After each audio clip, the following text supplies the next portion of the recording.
Okay guys, we're going to go ahead and get started. Thanks. You're bowling 6 games today.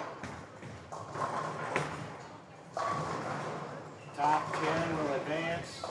Your skip is skip 1, skip 2, skip 1, skip 2, skip 1. 1, 2, 1, 2, 1.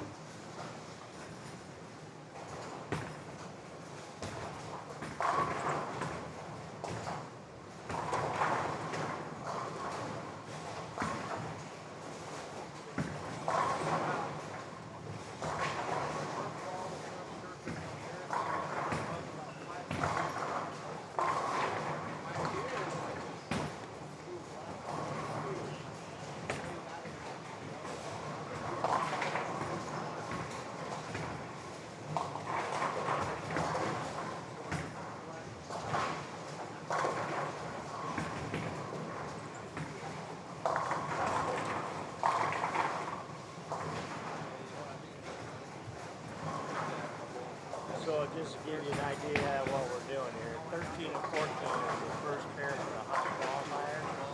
So you only have them on for 1 game, but then when they come around here, you should get them on 7 and 8, I believe, or 5 and 6. What do you got? 5 and 6, 7 and 8? Yeah. I think they'll be on 5 and 6, and the last game will be on 9 and 10. So you can have it. Maybe I got people around it, so.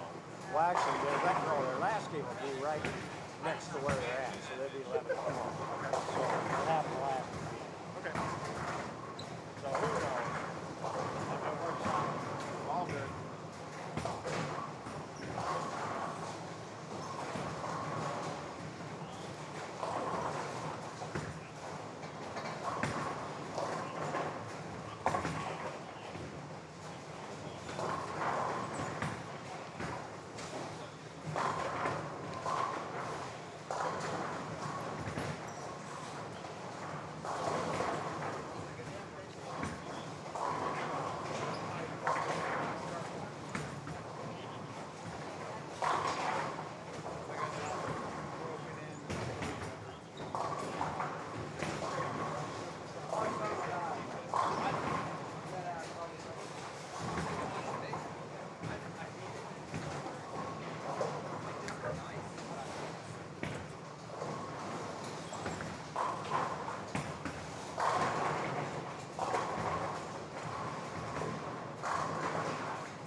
Let's do it.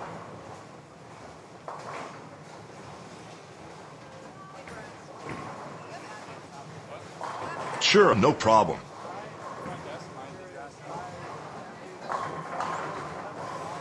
How you doing, my friend? Just a reminder too, guys, anybody that would like to get in brackets that didn't, you can do that until the end of practice.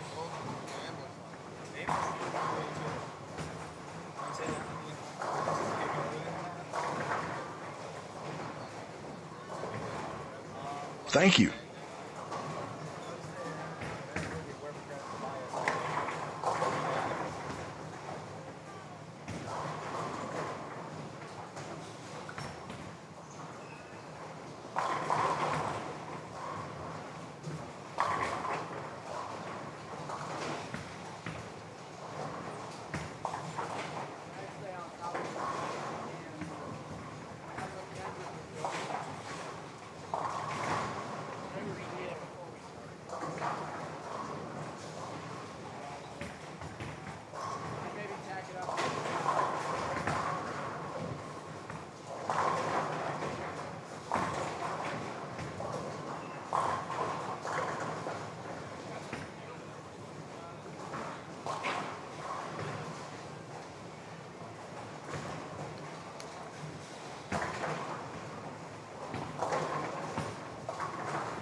Bonus, if you need to reset your machines to the first cycle, you may do so on your lower monitors.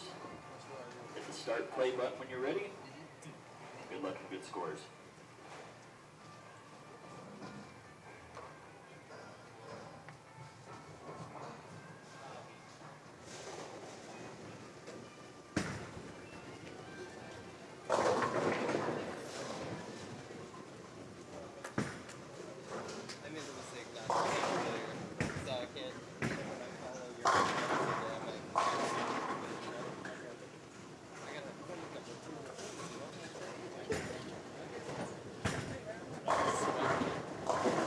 And good morning, everyone. Welcome back to the 2025 Ebonite Fall Classic. This morning we've got your cashers round for you.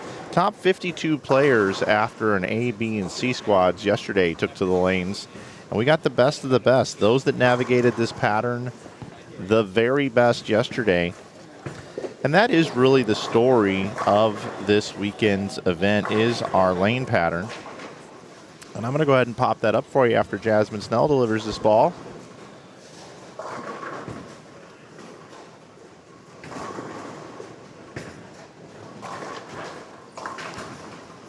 As you can see, it's 44 feet in length, 30 milliliters of oil. There are 5 2-2s, which is as flat as it can be to start the pattern on the way down. And then on the way back, you can see that there's also 3 more 2-2s. The more 2-2s on the lanes with the oil pattern, the flatter it is, which means your bowling ball doesn't want to recover if you get it to the right.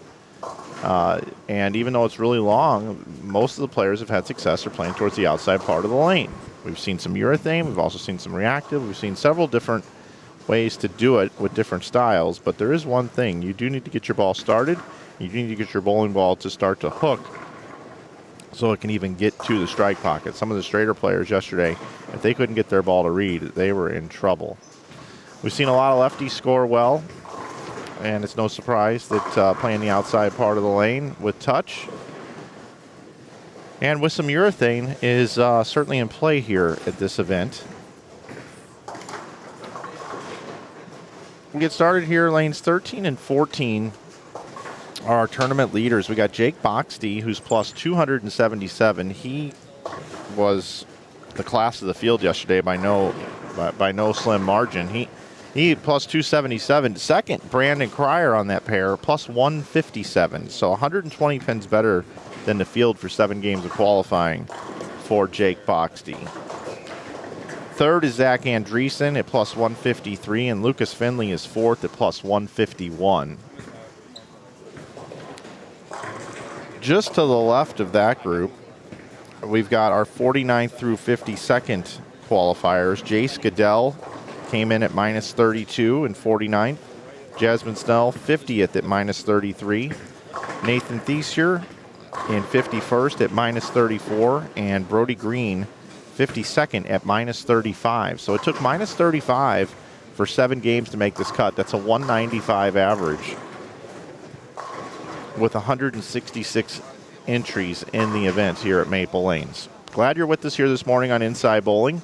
We recently just rolled 100,000 subscribers on this channel, and we cannot thank you, the viewers, and our audience and community enough for that accomplishment. If you'd like to partake in the festivities and get yourself this limited edition t-shirt that we make in-house, 100,000 subscribers, limited edition t-shirt, has 100,000 on the front, Inside Bowling logo on the back, got our neck tag on there, and of course I also got a special message hidden on the inside of the shirt just for you guys for being part of this journey with us. And again, we cannot thank you enough. Also, if you'd like to save 15% on all of your bowling apparel needs over at InsideBowling.com, you can year-round using that coupon code YouTube. That's YouTube. Also here on Inside Bowling, we have a special every single week. It's called the Deal of the Week, and we just brought in for the fall season some brand new quarter zips. And those quarter zips are provided by our friends over at Champ Pro. They're normally $45, but as a new item here this week, and just for you, our viewers, you can save through Wednesday at 3 p.m. $8 on these new quarter zips. They're just $37 each. Do appreciate everybody that's been picking up some merch here this weekend. It does help us do more with our streams and more as a company, as Inside Bowling. So thank you for that. Those that have supported us over the years and those that continue to support us, we really, really do appreciate it. Our scoring is provided this morning by our friends at Lane Talk. You see the beautiful scoreboards up above. Thank you to our friends at Lane Talk, and our pictures here bringing you the coverage today in 4K at 60 frames per second, courtesy of our friends Sony. Thank you so much to our friends over at Sony. This event is called the Ebonite Fall Classic. We also stream the Ebonite Winter Classic, which is in February. And in February, we're at Cadillac XBC, also owned by the Emy family. Of course, those of you that don't know, Maple Lanes was rebuilt about 5 years ago now. and it's a beautiful state-of-the-art center, and we come here every September. And, of course, Cadillac is an outstanding facility as well, home to the PWBA the last couple of years. So we want to thank our proprietors here and everybody that works at both centers for their continued support of Scratch Bowling for our Ebonite Fall and Winter Classics, September and February. If you'd like to sign up for the February event, you can do so over at giba-bowling.com. But again, we talk about Ebonite, our title sponsor, and the sponsor of the Greater Iowa Bowling Association. If you're looking for a new bowling ball bag or shoes, or perhaps maybe you're looking for just some accessories or whatever it may be, check out the Brunswick family of brands. But this one here is sponsored by the brand of Ebonite, which is in the Brunswick family of brands. We cannot thank our friends and our partners up in Muskegon for all the contributions over the years that they've also done to these events. Thank you to Ebonite. Also want to thank Brandon Steen, who's been sponsoring this event since 2012. Brandon Steen is with Stride Bank and Structure Real Estate. He is the Steen team. If you have any needs in this area for real estate or banking needs, check out Brandon Steen. Also, we'd like to thank our friends over at the Waterloo Convention and Visitors Bureau. ExperienceWaterloo.com. What a wonderful town this is up here. It just keeps expanding. Every year I come up here, I see more and more great things happening here. They got a great water park. Got a lot of festivals that take place up here, as well as a lot of live music. Great food. Come on up. Bring the family to Waterloo. Also want to thank our friends, the official beer of the Greater Iowa Bowling Association, which is Budweiser. And also I Am Bowling, our jersey supplier here. If you're looking for jerseys, head over to iambowling.com, and don't forget to use that aggressive coupon code called GIBA. That'll get you 25% off any order over at iambowling.com. And don't forget, when you come to town and leave the town, you want to make sure that you fill up your car and grab your snacks on your way in and out of town over at Kwik Star and Kwik Trip. And in also our official hotel of the Greater Iowa Bowling Association here in Waterloo is the Hampton Inn. I stay at the Hampton Inn. When you're in Waterloo, make sure you stay at the Hampton Inn as well. Shout out to Joe and Rosie, as well as Jennifer, who have been putting this tournament on. They got here before me yesterday. They left after me yesterday.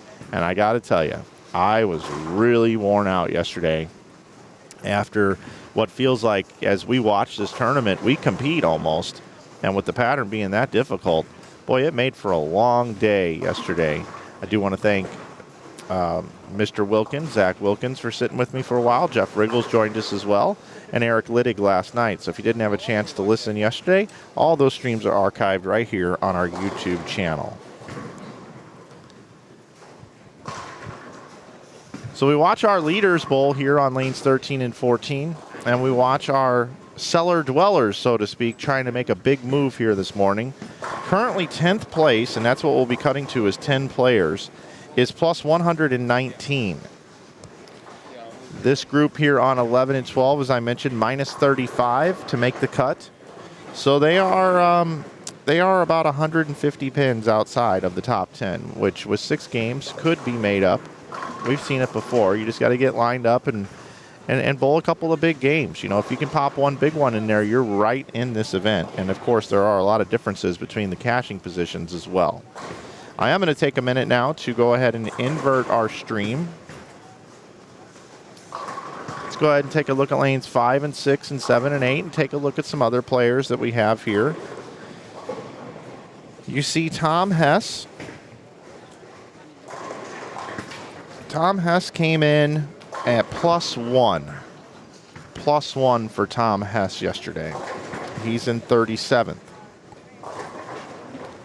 Also on this pair, we've got Tommy Burns, who qualified 38th at even. He's letter B. We've also got Jake Bedard, who is letter D. Jake Bedard is -1. And Theron Mitchell, also on this pair, came in at -1. Just to the right of this pair, we have Thomas Cutsforth. He is letter A. Cutsforth came in at -2. Tyler Close is letter B. He came in at -7.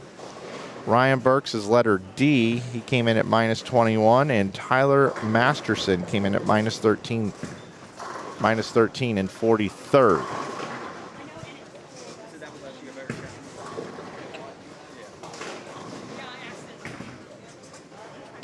So Tom Hess this morning starts out with double open strike.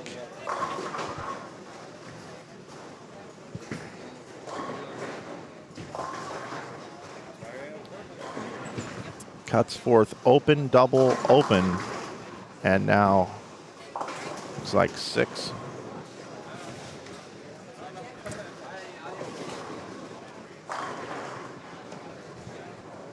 So we will continue to keep an eye on them in our picture-in-picture, but we're going to give our attention to our leaders on lanes 13 and 14. I want to welcome in everybody here this morning into our chat room. Hello to T and to Jeremy, Gus,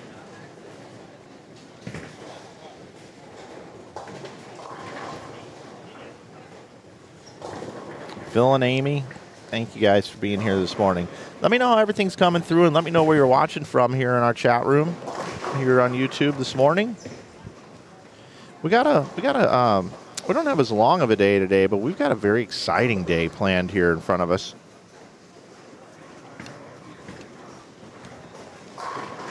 Got these 6 games this morning. Again, we cut to the top 10, and the way it works here, if this is your first time watching, is once these games are over and all pinfall does carry over from qualifying, we're going to end up having the top 4. The top 4 are all going to be set into the step ladder, and that's where they will be.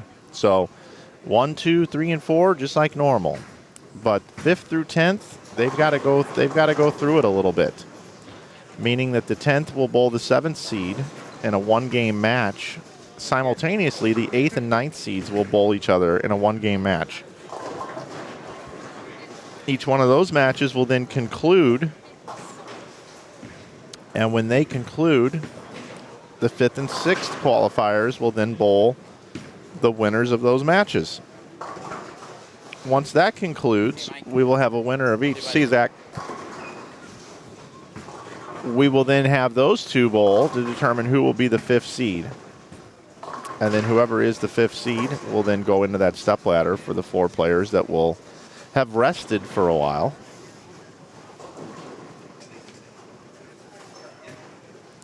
The optimum angle here to the pocket really depends on your rev rate, but if you're left-handed, it just makes a lot of sense to grab a urethane bowling ball and camp out somewhere around the 5th board, or the first arrow as some would call it. Those that have a little bit softer ball speed and a little more rotation can be a little inside of that. But you really want to get your ball out to about 5 or further. And then for the right-handers, there's a mixed bag of reactive and urethane bowling balls going down the lane. But playing out around the same part of the lane, of course, there's going to be more traffic on the right side of the lane, and there's a little bit more wear on these lanes in general, just from overall use over the years. A little bit cleaner surface there on the left. And we've really seen the lefties do well here at this year's event. We'll see if that continues. We'll see if somebody can make a run. I'll go over the top 16 players now. We talked about Boxty at plus 277. Brandon Cryer qualified at 157. Zach Andreessen third at 153. And he threw a backup ball for a period of qualifying, even though he's a right-handed player. We've also got Lucas Finley fourth at 151. Josh Kennedy fifth at plus 143. Boog Kroll is sixth at plus 140. Dwayne Kiltz is seventh at plus 136. Kiltz had an outstanding day yesterday. Kyle Rosenberg is eighth at plus 132. Ninth is Keaton Ostrowski, who has won one of these events in the past, at plus 128. Kendrick Siders is 10th at plus 119. Jonathan Shallow is 11th at plus 110. Brandon Runk is 12th at plus 102. 13th is Kevin Magnuson at plus 89. 14th, John Cryer Jr. at plus 82. Isaac Goodman is 15th at plus 75. And Alex Pike is 16th at plus 74. If you're interested in seeing how all the players rank coming into today's squad, slid the 2 in front of the 10 there. you can go ahead and take a look at the standings that are available. I've got them pinned at the top of the chat, and all the information is there, all the squads combined, as well as oil pattern, past champions, and all of those sorts of things. I'm going to go ahead and actually click on that as well right now,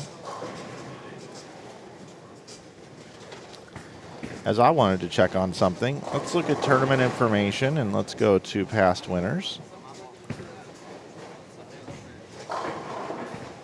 September of 2024, Keaton Ostrowski got it done here.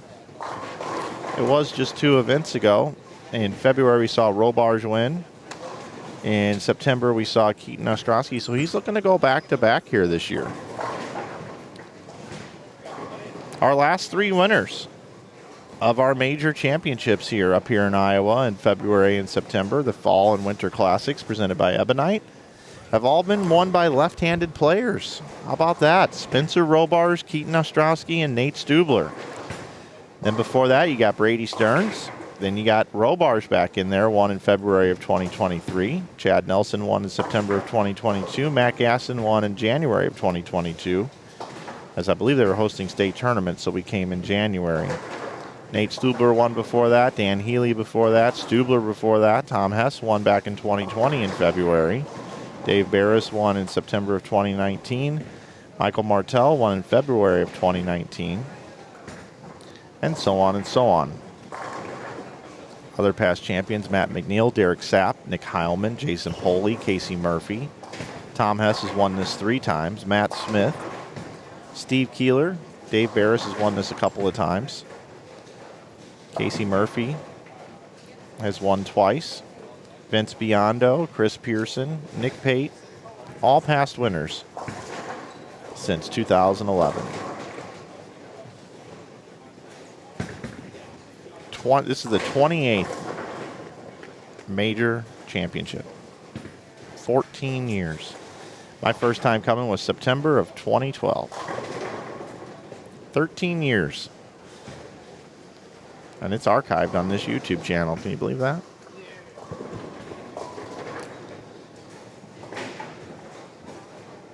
Thanks, Bobby. Noticed that you ordered your 100,000 subscribers t-shirt last night. Really appreciate you. I know you're going to enjoy that shirt. That's going to be a collector's item. That's going to be a collector's item. It really is. Limited time.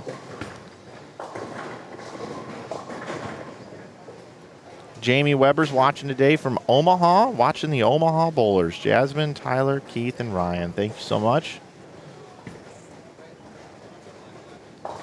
Got Taylor, Michigan checking in. Thelma, thanks for being here.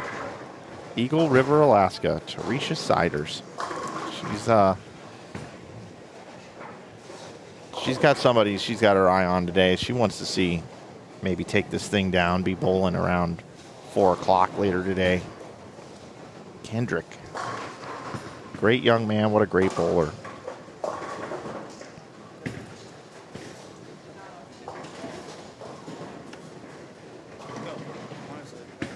You know what? I got a Hall of Famer checking in this morning, and I'm sorry I haven't got back to your instant message about the Black Diamond t-shirt, buddy, but I did see it. I've just been a little slammed, but I'll get you taken care of. Danny Wiseman checking in today. One of my favorites of all time to watch compete on the lanes. And then as I've gotten into the industry, I've gotten to do a few things with Danny over the years, including the greatest bowling balls of all time. Really have enjoyed our relationship, Danny. And he checks in this morning, sends me a text and says, hey, just FYI, in case you didn't know. And I do remember this now, but I wasn't thinking about it this morning. So I appreciate the reminder, Danny. Jake Boxey is one of the youth bowlers that runs around where he does. And he's been coaching him up in Maryland from age 12 to 16. He's a great kid and has unbelievable parents. So that's awesome, Danny. And I appreciate the note this morning. I really do.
Lucas Finley.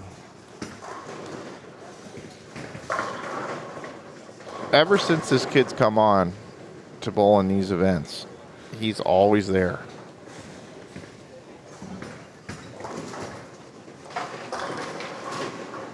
I'll tell you, we got some great lefties coming up in this game.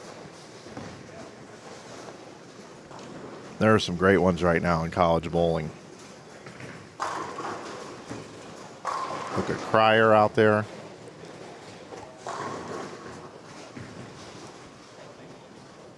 Some put their thumb in the ball, some don't. You got Boxty here. Spare, 3-bagger.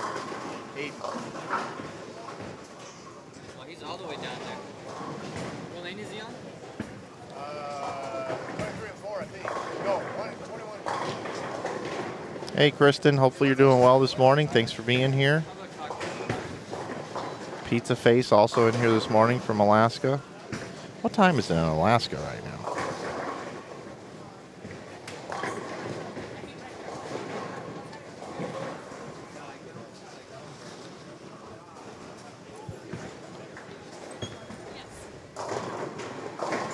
So box D is letter A. Best he can bowl is 191. Letter B is Brandon Cryer.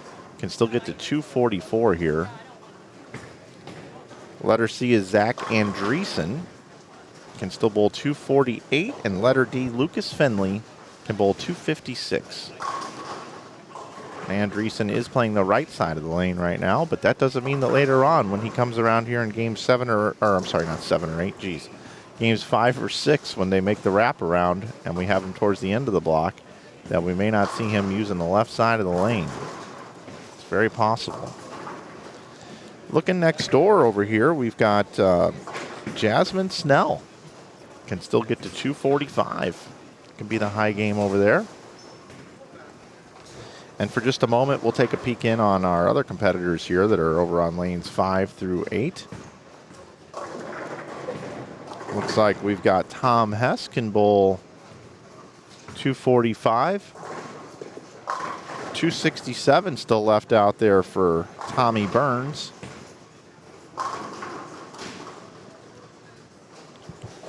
230 still left up there for Tyler Masterson. Letter C up there. So those are some of the higher games we got happening over here on lanes 5 through 8. We'll watch Tom deliver a ball here. You got Jake Bedard here, letter D. Best he can bowl is 172. There was a time yesterday for a couple games when he came through our live streams and he just looked like he had the world. Like he had it, not that he had a bunch of room out on the lane, but just like he was matched up so well. He was bowling so good. Come back over here, lanes 11 through 14. Again, if you're just tuning in, Boxty yesterday out of all 160 66 entries was the number one guy at plus 277. Again, second was plus 157. So you had a 120 pin lead coming into today. 120 pins. Remember, with pinfall carrying over in that stepladder later today, get through these 6 games, he should be pretty much locked in for the top 4, barring any sort of disaster. And I know I probably just put the announcer curse on him, but boy, did he have a great day yesterday, and he should be able to just kind of coast along here. Can start out with 191, a little sub 200 game. Andreessen trips the 2-pin. That's one thing that we've seen too with this pattern, is it really stretches. So yesterday we saw decent games game 1, but when they made the transition into game 2, we saw a lot of 2-pin combinations and even some washouts. We saw the ball start to really want to labor down lane and not pick up, which means it doesn't want to make its move to the pocket and create angle through the pins, and sometimes not even get to the head pin. And that's a combination of urethane going down the lane and just overall movement of oil. So Jasmine can still bowl 225. It'd be a good start for her. Andreessen's got such a great game. He's got great knee bend for being a taller guy.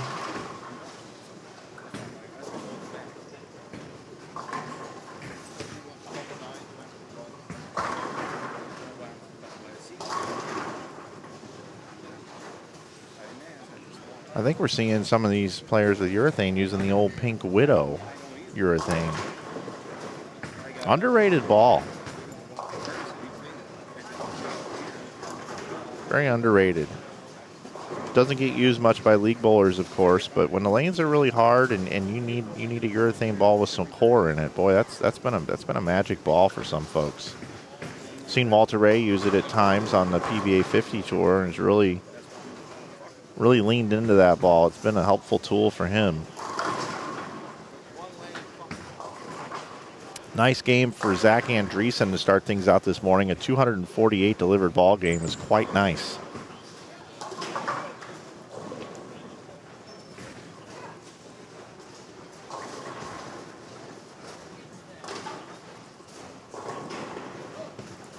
Little deadwood clear here by Mr. Cryer.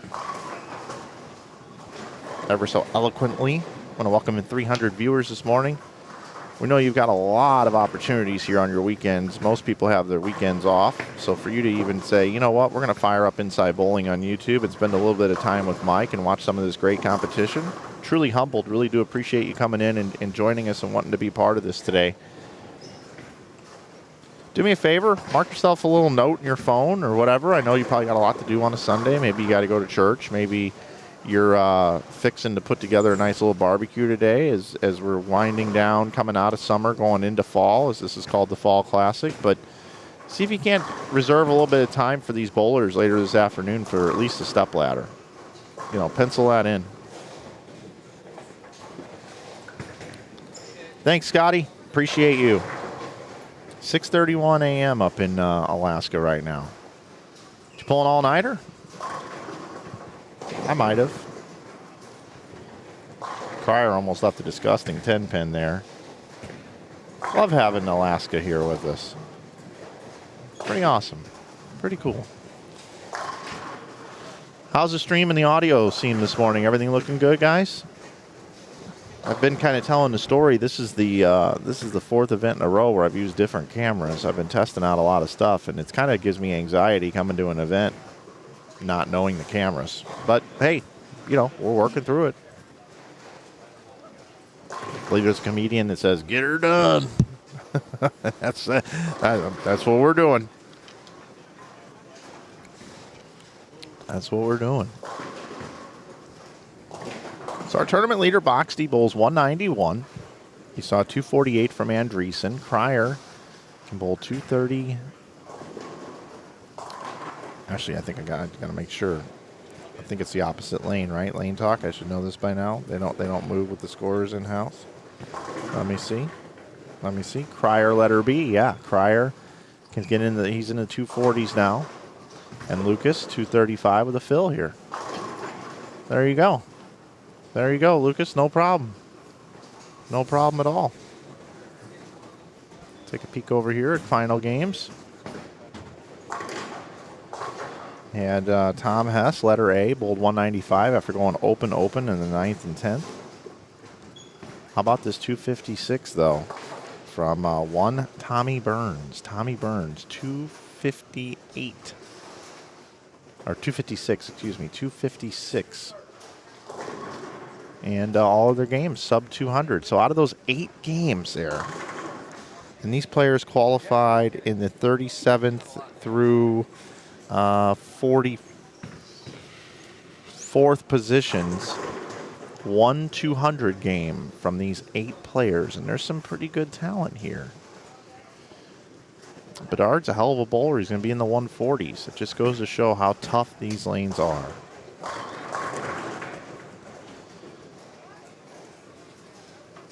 It's going to do it for game number 1. We'll move into game number 2 here. It's a smooth sailing morning here at Maple Lanes. Again, if you're looking to sign up and participate in some great events up here in Iowa, make sure you check out GIBA-bowling.com. Joe, Rosie, and Jennifer, they put on a lot of events up here. Of course, we cover the 2 major championships, and then, the 11th frame is also part of their tour as well. I need to give mention to that, which just took place last month. Shout out to my colleague and friend over at Bullstream TV, Emil Williams Jr., for bringing you the coverage of that one. And you can check out all of that coverage over on Bullstream's YouTube channel. And we just celebrated 100,000 subscribers here. We'd love to see you head over to Bullstream TV and give them a subscribe. The work Emil does over there is fantastic, and I would put his streams right up against ours right here. So make sure that you subscribe to those guys over there. And I cannot thank Emil enough for being so cool and swapping events. We traded events this year. And I know that everybody really enjoyed having a meal at the 11thframe.com open this year. As well, if you want to order anything off the menu, you can also do that up here at the Laneside Bar. All right.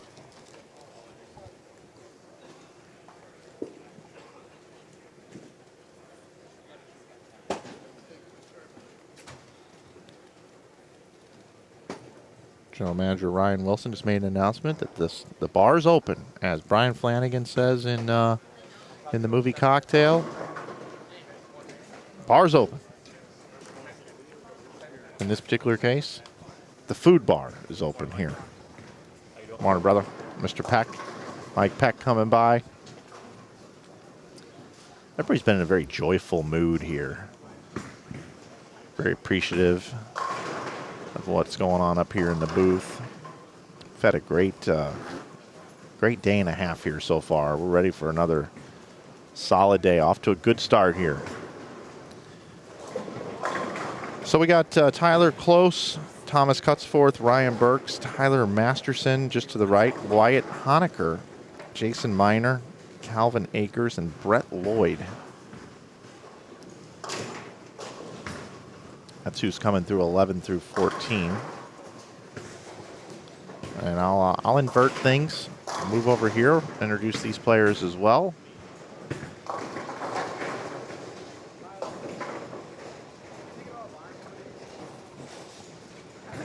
How about the left side of your screen? We've got Jason Moberg is letter A. Luke Swidoliski is letter B. Letter C is Lucas Hersrud. Letter D, one Keegan Alexander.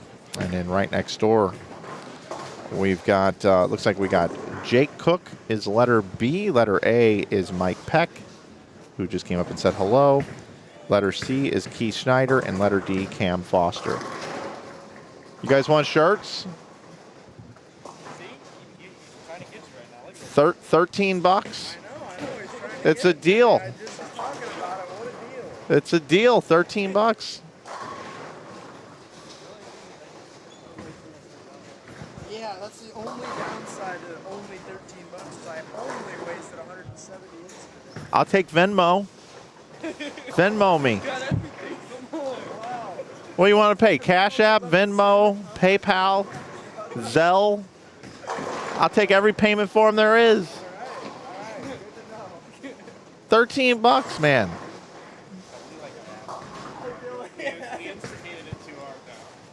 I mean, you go to a concert, it's 45. This is better than a concert. I'm up here slinging T-shirts. Quality, I can feel every bit of 13 bucks.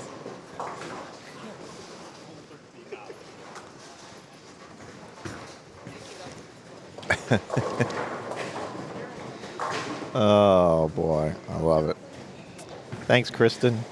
You plan to do some more ball reviews with Andy Klein? Love them. Thanks, Bill. Yeah, we are going to be doing that next week, as a matter of fact, I believe. I got to get with him. We've got another batch of balls that were just announced this week. Been a little busy, but Andy and I will be doing that. I also going to be doing some of the Andrew Orff as well. Thanks for asking.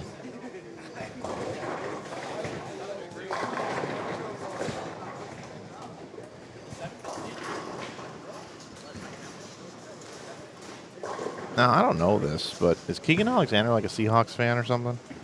Is that what that's about?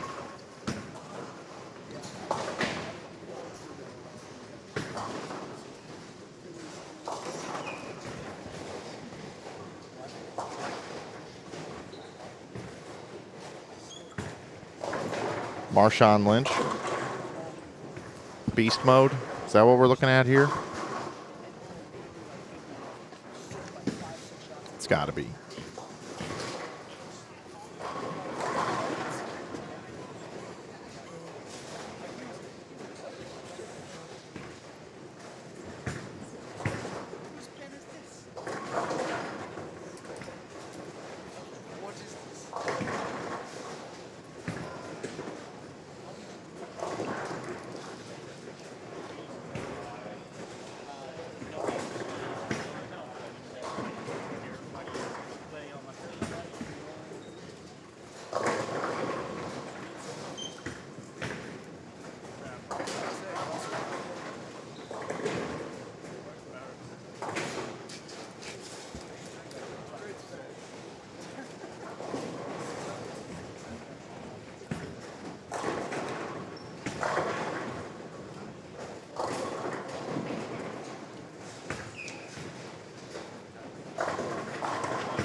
Thank you.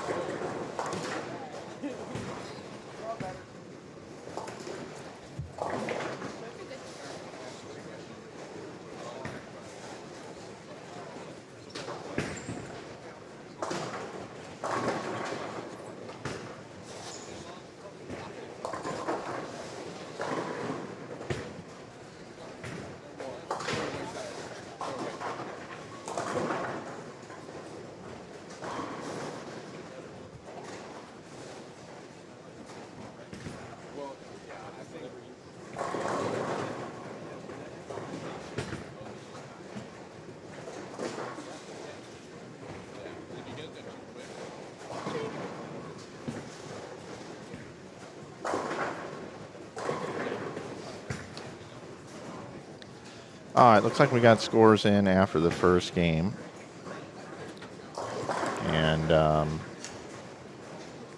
we're going to take a look-see together. Round two. What am I missing here?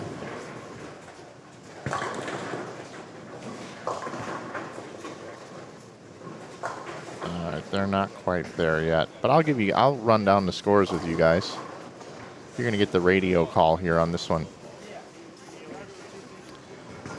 So, Jake Boxty is still your leader at 1677. Zach Andreessen is second at 1553. Then Brandon Cryer at 15. Hold on, that is not right. Let me start over. I'm looking at the wrong column. Let's start over. Jake Boxty is 1868.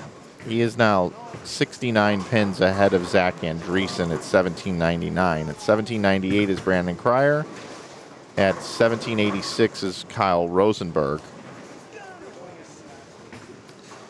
Then we've got Lucas Finley at 1786. Oh, that's a tie, actually. Excuse me. Kendrick Siders is at 1777. Bud Kroll is at 1774. Jonathan Shallow is at 1757. Kevin Magnuson is at 1736, along with Keaton Ostrowski. Let me tell you what was bowled game-wise here. Our tournament leader, Boxty, bowled 191. Andreessen had 246. Cryer, 241. Kyle Rosenberg, a nice move here, bowls 254. Lucas Finley had 235. Kendrick Siders had 258. Bud Kroll had 234. Shallow had 247. Magnuson had 247. Ostrowski had 208. Alex Pike had 257. Dwayne Kiltz had 178. He's the biggest dropper there. Brandon Runk had 211. Evan Flath had 234. Blake Walsh had 249. He's moving. John Cryer Jr., 212. Josh Kennedy, really rough game, 148. Ryan Powers had 245. Aiden Pyatt had 227. Isaac Goodman had 205. Lewandowski had 205. Moberg had 230. Healy had 218. O'Halloran had 194. Hersrud had 225. Tommy Burns had 256. Blaney had 194. Devin Richards 207. That's the front page of my sheet here. So those were I mean, just reading through those were 200 game after 200 game after 200 game. I mean, this group this morning came out like absolutely on fire. I mean, that's massive first game. Massive first game.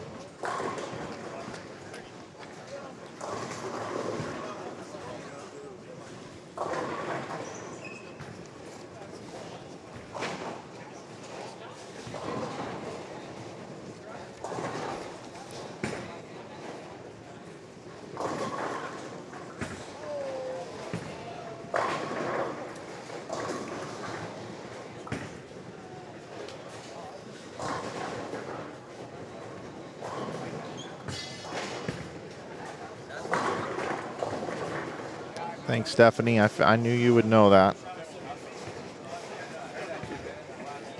Glad you're with us this morning, Stephanie. Great to have you here.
Don't forget we do have Lane Talk, everybody, available here in the center. Head over to lanetalkstats.com. We got Lucas Hersrud here with the front six.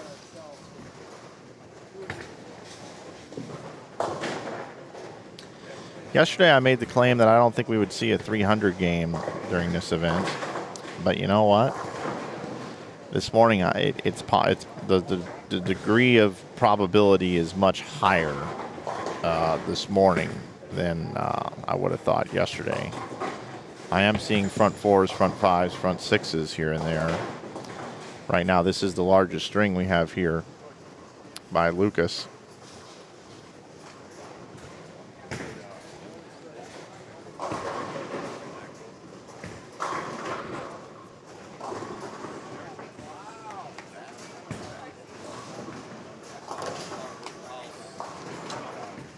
Ball just never wanted to hook for Keegan.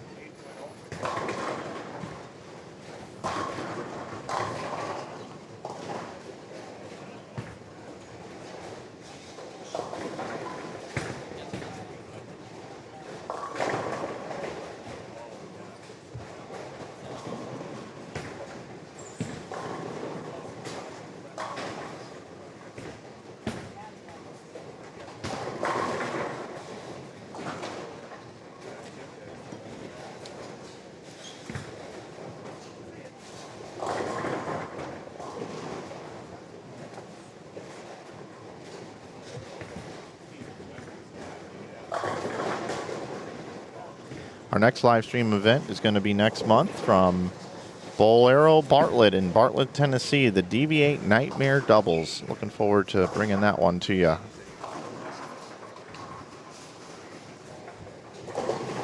And the Hammer Holiday Doubles coming up in December. Those are our next two live streams coming to you here on Inside Bowling.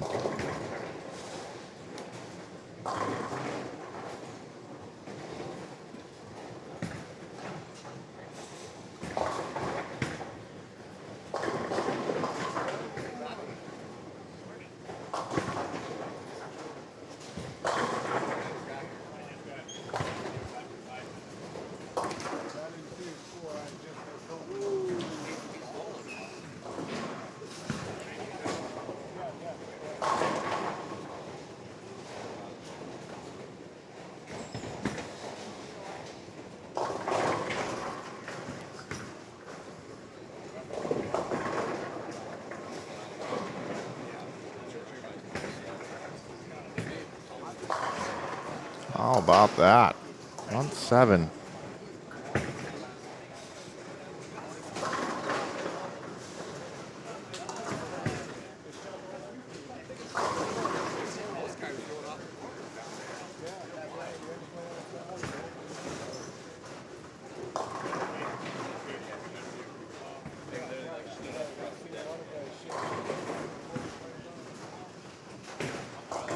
Hersrud rolling this morning. We might see it, folks. It's possible.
Oh, man. All right, well, good run. Oh, the 7s with that? Yikes. All right, well, you don't see that every day. A 3, 6, 7. Possible 277 left out there. Let's slide this over.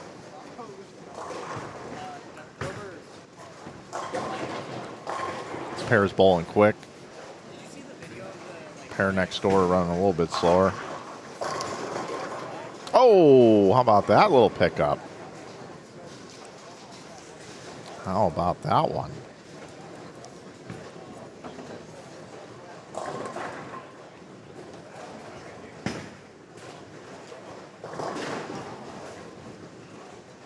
Let's go ahead and take a look at that one again. Watch this. Well, 3, 4, 6, 7.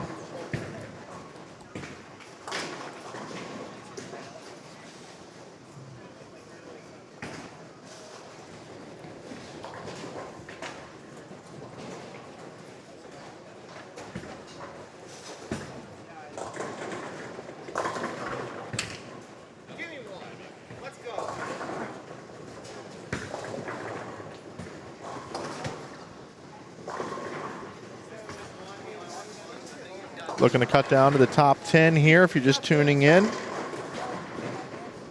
Standings are available at the link at the top of the chat here. It is pinned at the top for you.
Oh, how about that? I'm interested in looking at that one again, too. Look at this pin action. Long oil can make the pins do some crazy things. Take that.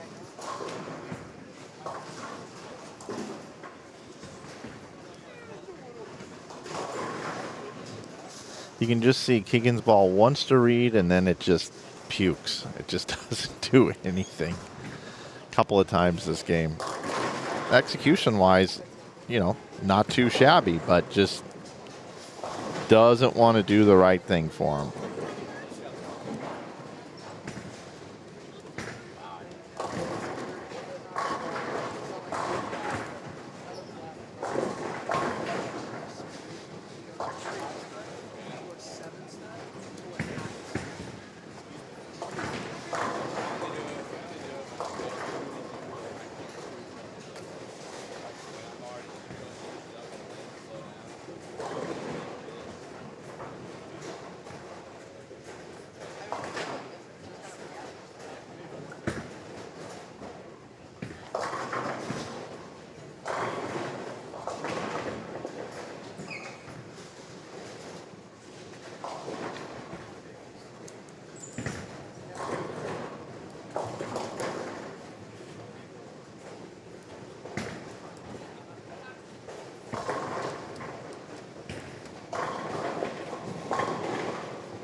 And then that one reads early for Keegan.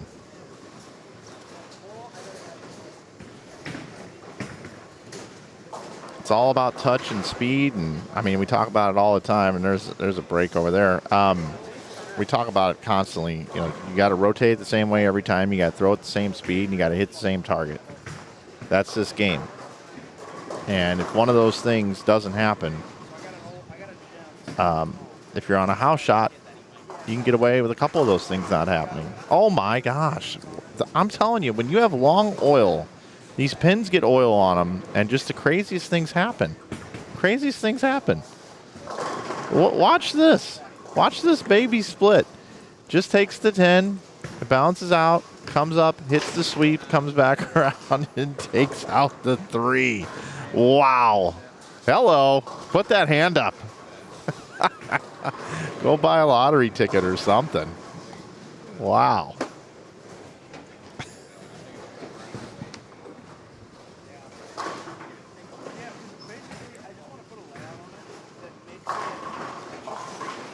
Cam Foster, hey. What's up, everybody? I'm Cam Foster. I was 60 over last night, bowled 140, still made the cut.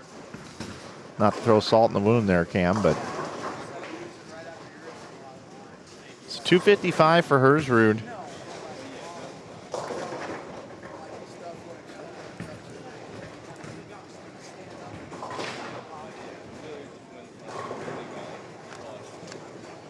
Nicely bowled.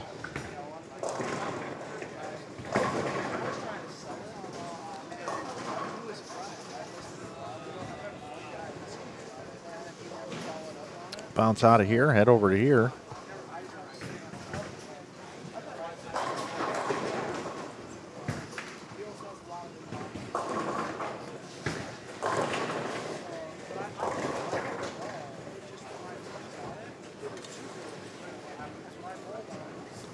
Tyler close. Can still bowl 257. Thomas Cutsforth had 255. 190 for Tyler Masterson. Burke 710s here. Had a nice game going with that 4-bagger in the middle. Now he's staring about 190.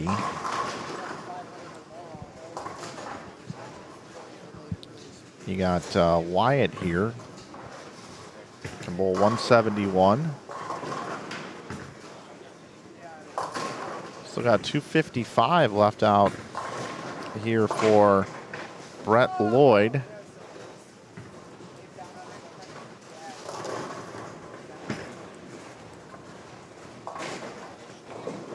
Jason Miner can still get to 195, and rounding out that pair, 182 for Calvin Akers. 255 for Cutsforth. Let's see, what did Cutsforth bowl the first game?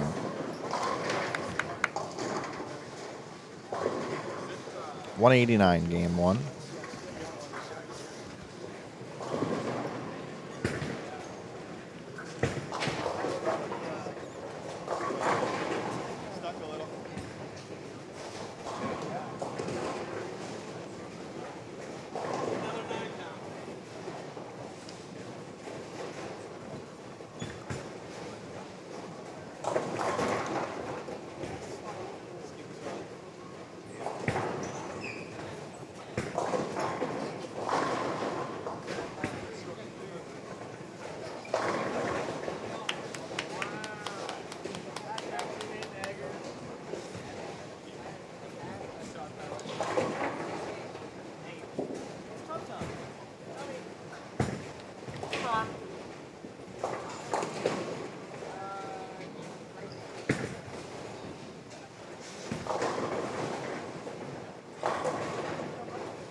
Doesn't shrink much. It's 60-40. Yeah.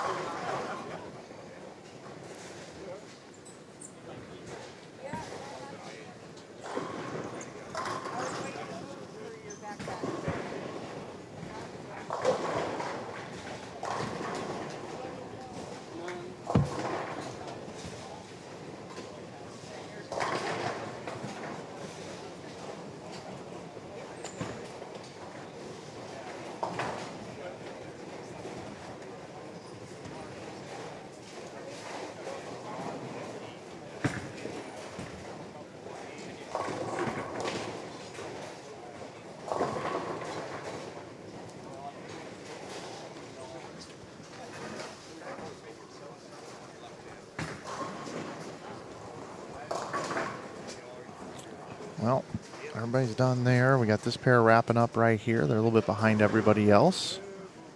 Be 2 games through the 6-game cashers round. We're glad you're with us here. 2025 Ebonite Fall Classic. I'm in Maple Lanes here in Waterloo, Iowa. And I can't believe when I looked up the stats here, I've been coming here since September of 2012.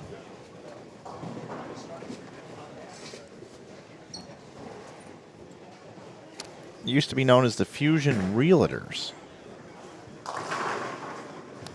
Fusion Realtors. The Fusion is what it was called forever. Ebonite picked up the sponsorship, oh, probably going on about 8 years ago, maybe now. It's the 28th edition.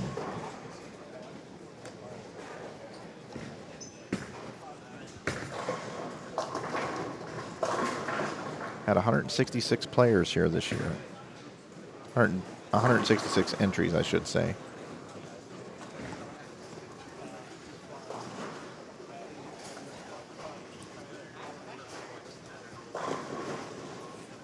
Do have a chance at a 220 game here.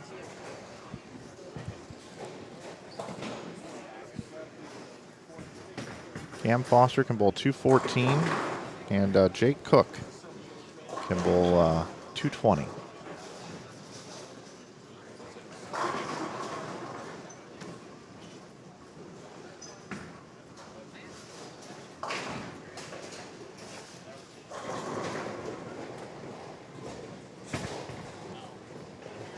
Then we roll.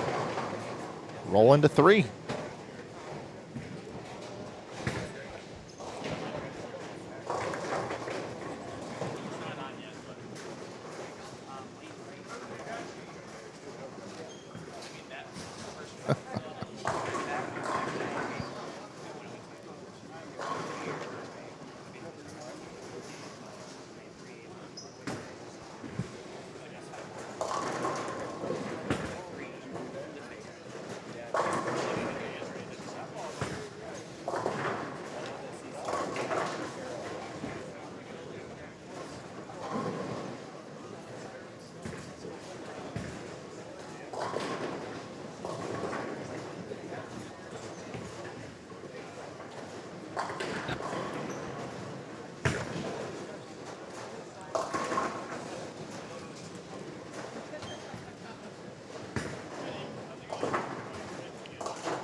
You want to see what kind of sums up this entire weekend in this oil pattern? This first shot in the 10th we just saw right here. Watch this. This pretty much explains how everybody feels about this oil pattern in one shot.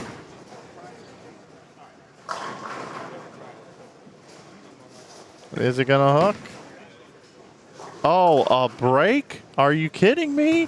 Oh my goodness. I got a break. This is unbelievable. Wow, thank you very much. Look, oh yeah, I got a break. That is, he's still, oh yeah, I got a break. I got a,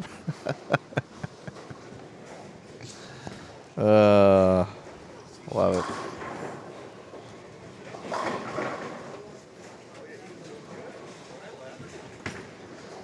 Way to go. Way to go, Jake. All right, game 3 coming up. Game 3 moving in, game 3. I see Blake Walsh coming in. Who else is going to be here? Let's see who our new talent is. How about Blake Walsh gets to bowl with Seth Lehman, Aiden Pyatt, excuse me, and Andrew Blaney. To the right, we should have Travis Henderson, Dan Healy, Ryan Powers, and Devin Richards. And bottom right of your screen, we're going to see some familiar faces.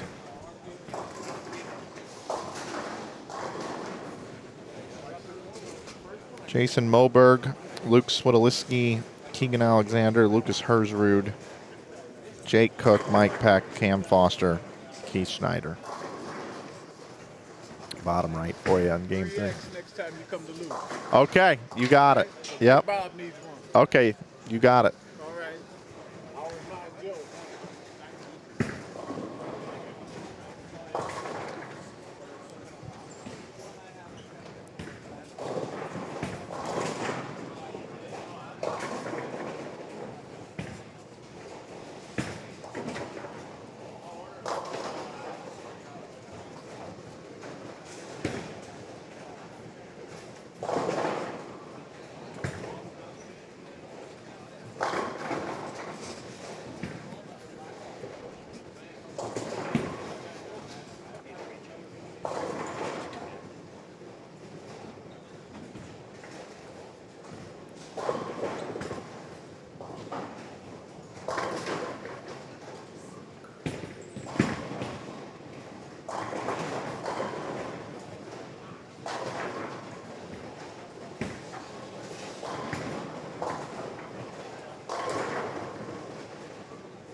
Scores after 2 have arrived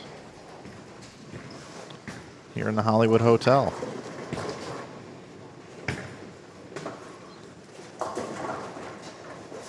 Let's see what I got. There we go. That's what I was looking for. Here we go. Here we go. Screen capture had to reset today. Let me fix that. Figure that right there. There we go. Standings. Standings. Here we are. Jake Boxty is plus 304 and has a 103-pin lead over Zach Andreessen. Boxty has gone 191, 236. Andreessen has gone 246, 202 to start the day. Lucas Fenley is third after bowling 235 and 198. Kendrick Siders is fourth after bowling 258 and 204. Kyle Rosenberg is fifth at plus 179, and he's bowled 254, 193. So scores have come down in game two, no question. Boog Kroll has gone 234, 202. He now sits sixth. Seventh is Brandon Cryer at plus 175. Cryer bowled 241, 177. Ostrowski bowled 208, 225. He finds himself in eighth right now at plus 161. Brandon Runk is ninth. Runk has bowled 211 and then followed it up with 246. He is now inside the top 10 at plus 159. Aiden Pyatt. Aiden has bowled 227, 256 and now finds himself inside the top 10 for the first time here today at plus 141. Followed by Kevin Magnuson, Alex Pike, Jonathan Shallow, Josh Kennedy, Isaac Goodman, Lucas Hersrud, and the rest of the field. Hersrud started with 225, and we saw him bowl 255 right here in front of us. Nice moves here for Lucas with the lid off this morning. 80 over for 2 games. How you doing? Brett Lloyd has bowled 257 and 255 and has moved up considerably. He's averaging 256 this morning. Let me pop that back up here. Brett Lloyd. You see him right there at plus 89? He's gone 112 over to start today and finds himself 52 out of the top 10. That's the kind of move you can make.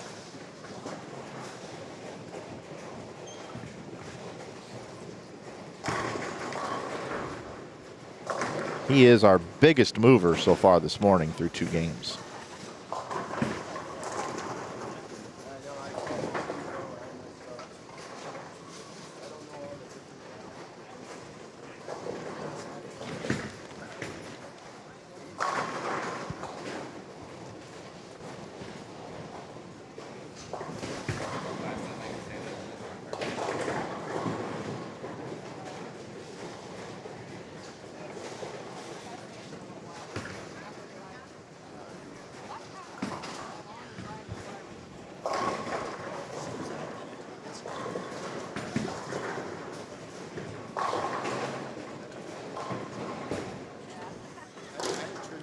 Blake Walsh, no strikes through 3 frames here.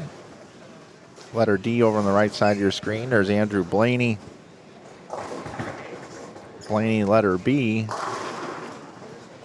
Spare strike.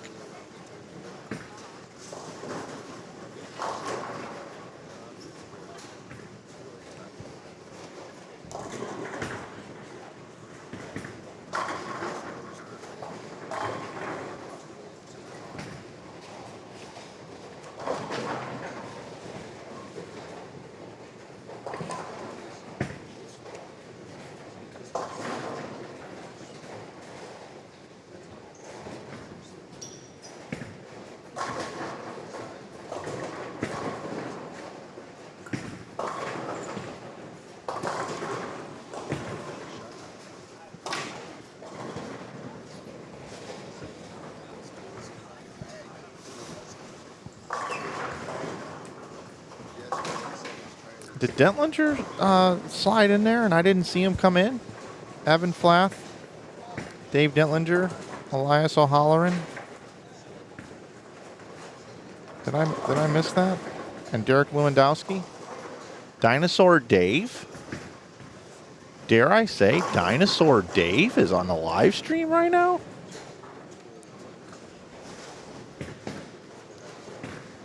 Kind of unusual not to have Dentlinger on the first page of the sheet. I gotta go to the back page to find him. He bowled 132, 159 to start here. Come on, Dinosaur Dave.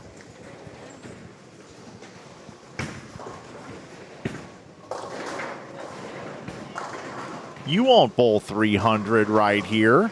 because you're on the live stream now and you don't care about your bowling when nobody's watching you live on YouTube on Inside Bowling with 100,000 subscribers. You won't. You won't. You won't bowl 300 this game. You just won't. Dentlinger, you dinosaur. You won't.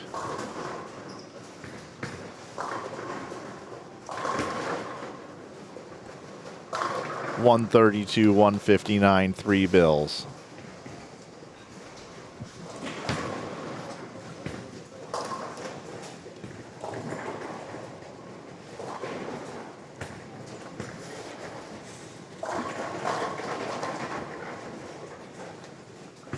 Little 591 series. If Dave Dentlinger opens up with 591 and bowls 300 in this game, that would be one of the craziest things I've ever seen. I almost feel like walking up to the tournament desk and asking them if this is even really what Dave bowled. 132, 159. Are we sure we weren't supposed to put 2s in front of those?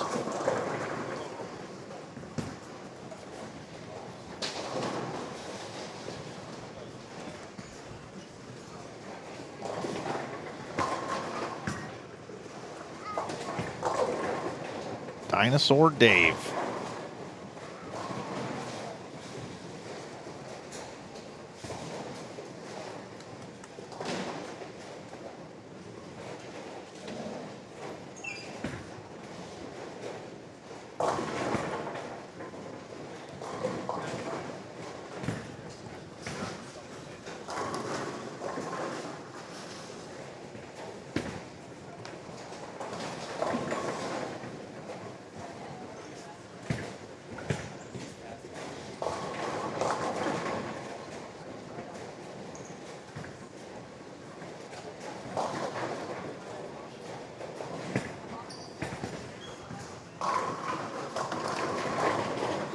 Come on, Dave. Let's make it the front four, buddy.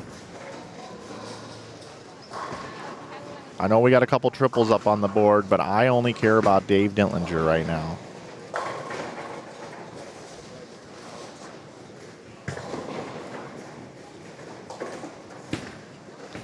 Dentlinger, if he bowls 300 here, he'll have 591 for his first 3 games.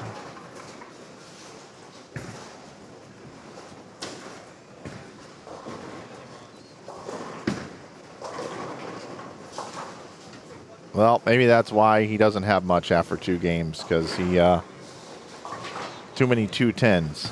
How you doing, my friend? Yeah, that's what the 210 says to every bowler in this field. That's right-handed. Soon as they leave it. How you doing, my friend?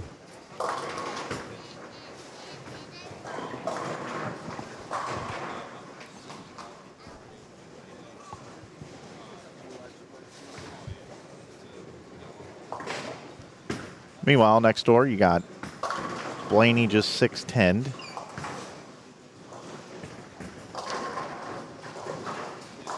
Oh, no, that wasn't Blaney. I've got this. That was Aiden Pyatt. Blaney's got, just came off the open frame. Pyatt went spare, triple, spare. And then Blake Walsh here, letter D, is not struck yet. And Seth Lehman, open 4-bagger.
And if you're looking for the standings, you can see them pinned at the top of our chat. You can check out all the standings here from this event. It's nice when you got it, isn't it?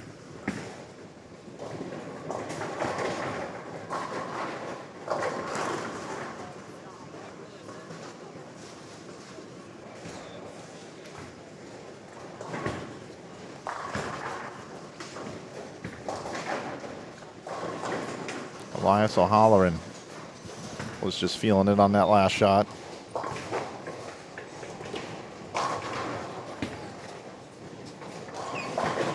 Got to execute on this one.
Very easy to miss a little left as well and go Brooklyn.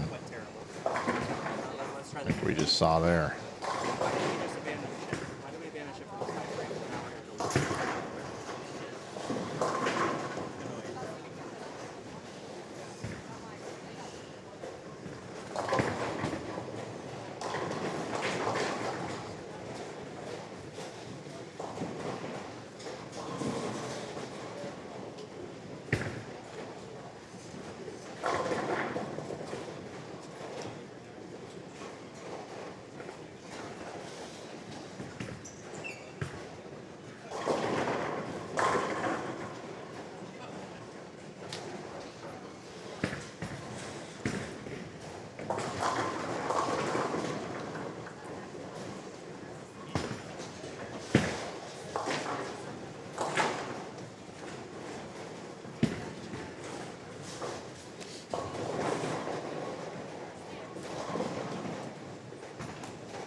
Doing a little housekeeping here.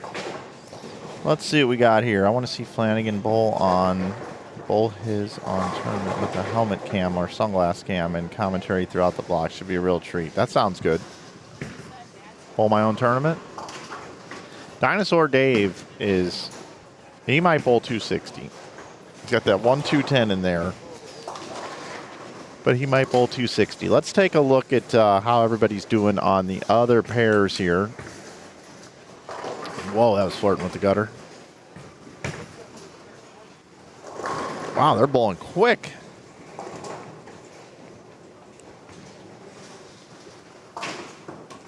Keegan can bowl 217. Lucas Hersrud can bowl 208. Jason Moberg Nice game here. Back half in it. Goes 4 consecutive spares. Hasn't missed since. And can bowl 257.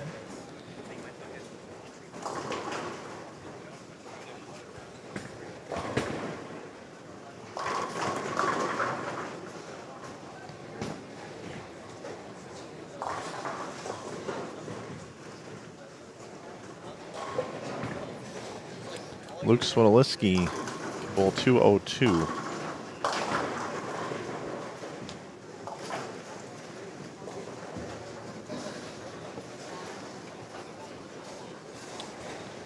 Lane talk not refresh over here.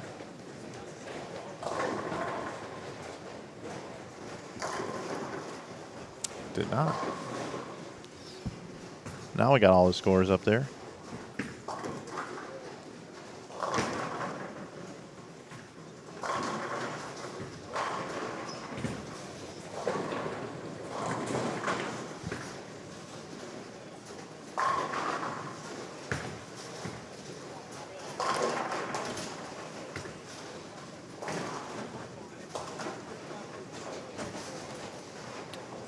So those scores were not correct. A little confused what happened there. Had to do a hard refresh. 192 actually here for Jason.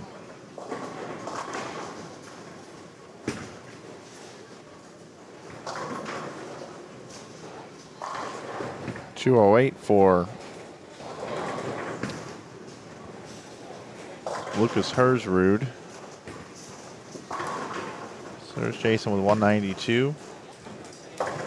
Keegan is letter D, can bowl 217. So something was up with A and B on the left side of our screen. They were reversed and messed up. But we got the refresh, we got the scores right now.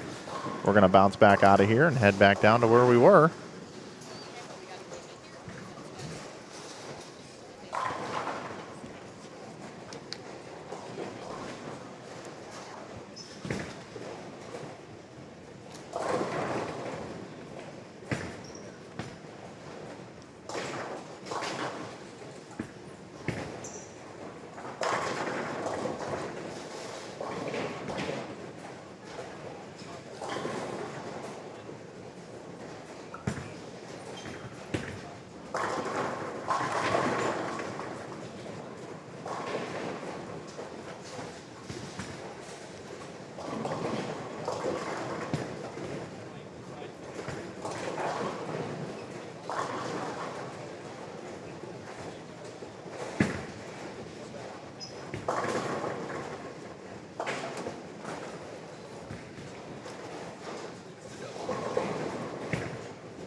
Oh, nice little pin action there. Let's roll that one back. Watch the 2-8.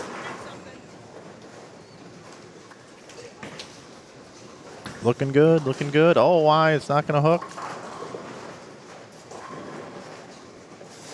Boom. Having some fun pin action out there today for sure.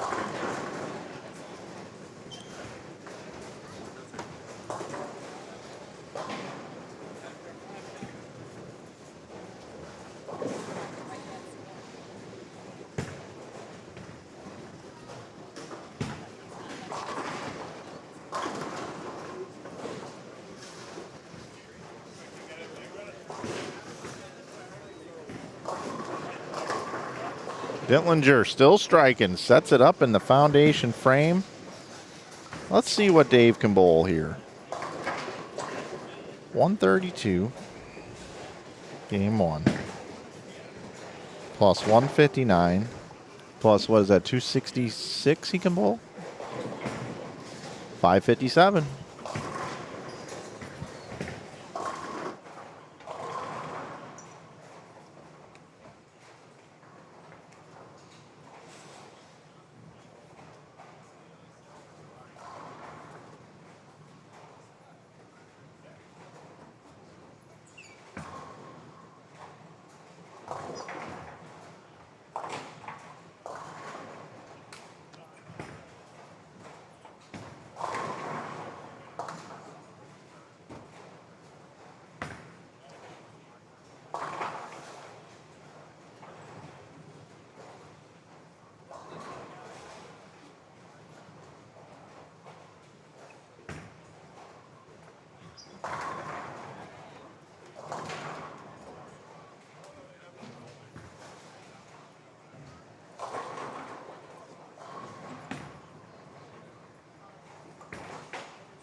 I just walked over to confirm that Dave bowled so bad the first 2 games, and Andy Buelo was telling me that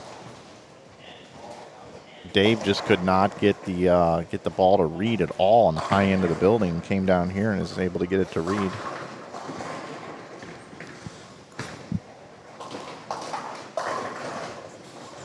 Blaney 4 pins. Bowl 162. What's up, guys?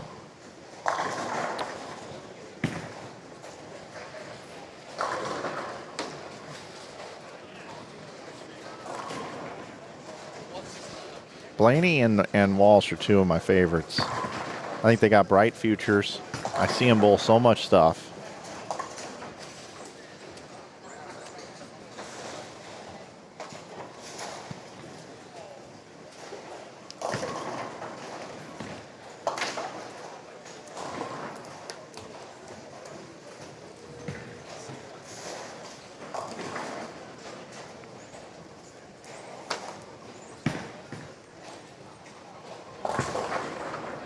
Here's the man of the hour, Dave Dillinger.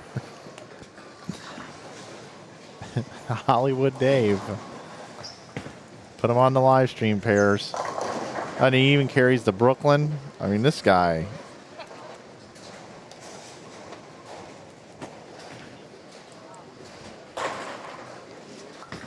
Only bowls good on live stream pairs. At least today. So the reason why I give him the nickname Dinosaur Dave is he bowls these events and makes the top 10 all the time. And when he usually does, he's bowling against 18 to 22-year-olds. So he's normally the old dinosaur against them all. And he told me that people are, there's another strike for the dinosaur, the Tyrannosaurus Dave. He tells me that people bring him little statues of dinosaurs now to him at the bowling center. Oh, wow. Wowzer, Blake Walsh. We got to watch that again.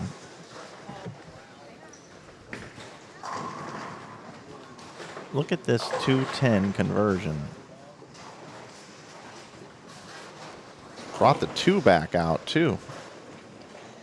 The 2 back out, too. Hi, Dave. You're a little 210 away from 3 bills. I'm highly disappointed in your efforts here. How do you not carry that, Dave? Wow. So Dillinger bowls 139 down on the high end. Or, I'm sorry, 132, 159, then comes down here on the live stream pair to show off in front of all of his fans. And bowls the magical score of 263. Way to go, Dave. Way to steal the show. We're going to go into game 4 now, guys. Glad you're with us here today. Let's take a look at our program. Finals coming up somewhere between 12 and 12:30. We've got it scheduled for 12:30. I do like to let the stream rest for a little bit. I had an issue at the New Mexico Open, and I think it was a YouTube issue. So I kind of like, just like when you oil lanes, I feel like the stream needs to rest. The encoder for our channel needs to rest. But that's when we'll be back. I'm going to take as much time between those 2 rounds as I possibly can before I come on the air. So do the best I can with that. Thanks, Tommy Jones. Your royalties are coming to you, sir. Let us use your photo. Dave, what happened? Down there? The ball wouldn't hook down there? It's tough. I don't know. It's just, I don't know. Like we, our the young kids that are with me, we used a lot of surface with reactive, and we stayed in reactive, and the back end just got tight. There wasn't even urethane on the right side down there. Just super tight. Then you just couldn't get it off my hand. So, oh. Well, 570.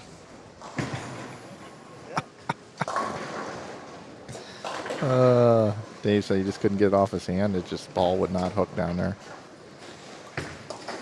All right, so who's coming in now? we've got, I think I see Ostrowski coming in. Keaton Ostrowski is going to be on lanes 5 and 6. Letter A, along with Kendrick Siders, Brandon Runk, and Jonathan Shallow. Just to the right, we're going to have John Cryer Jr., Kevin Magnuson, Isaac Goodman, and Alex Pike here in game number 4. Ostrowski looking to go back-to-back in September here. He won last year. Folks, I'm going to step away for just a moment. Game number 4 coming at you right here, halfway through this Cashers round. We'll take a look at the standings when I come back, and we'll see how these players are doing here as they make the flip from where the lanes are extremely tight, at least on the right side of the lane, to maybe a little bit more forgiveness. Will Jonathan Shallow bowl a big game here? We'll wait and see. See you in just a moment right back here on Inside Bowling. Just going to step away for just a moment, everyone.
All right, did you miss me?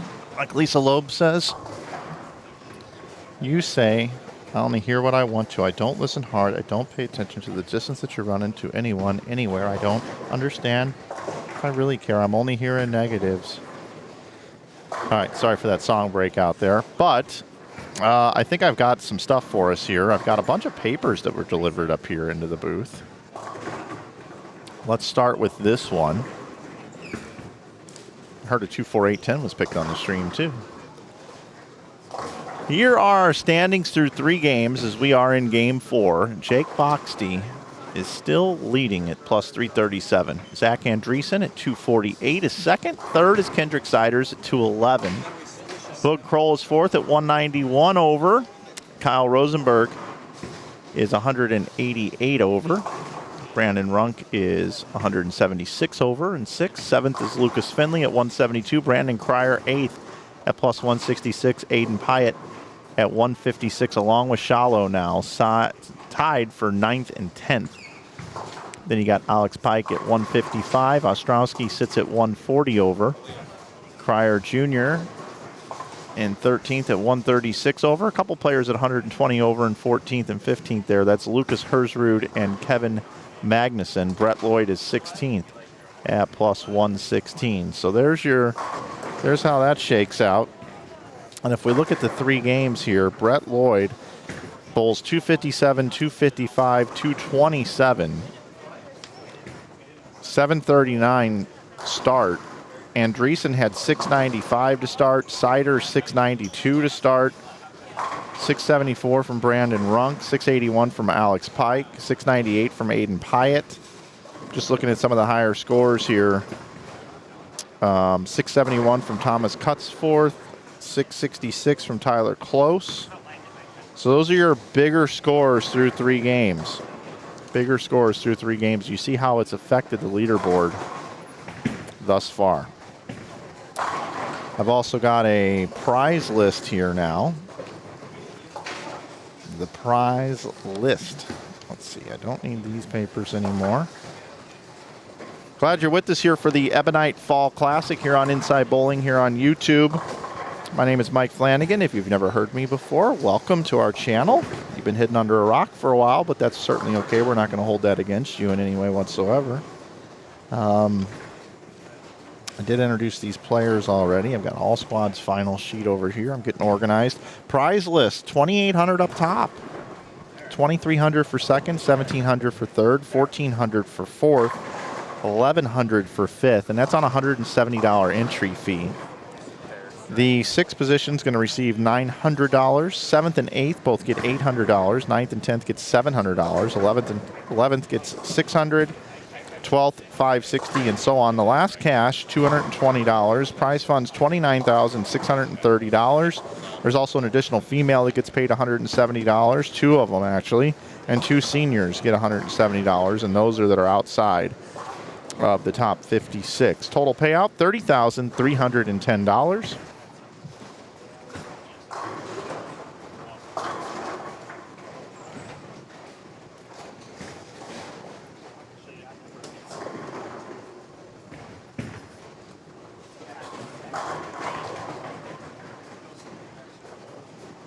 So if you take 166 players times $170, the prize money should be $28,220. But this event's doing $30,310, and that's after paying the bowling center. I think that deserves one of these.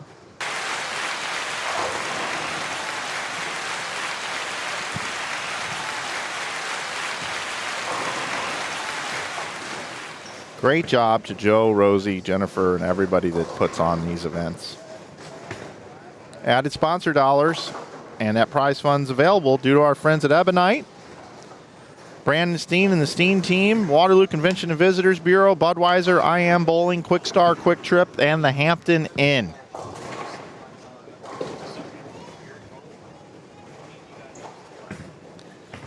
Yaldemar Flores here in the chat room says, I'm 31, just started playing bowling a month ago, and after my friend introduced me, I am absolutely hooked on this game. I fell in love with it. Well, I'm glad you're with us. We've got a lot of instructional content on this channel you can go watch and continue to watch these events. You know, I'm sure some of the things that we talk about, if you're only a month in, are a little over your head. Some of the jargon that we use here, but feel free to ask any questions you may have. We'll answer them for you.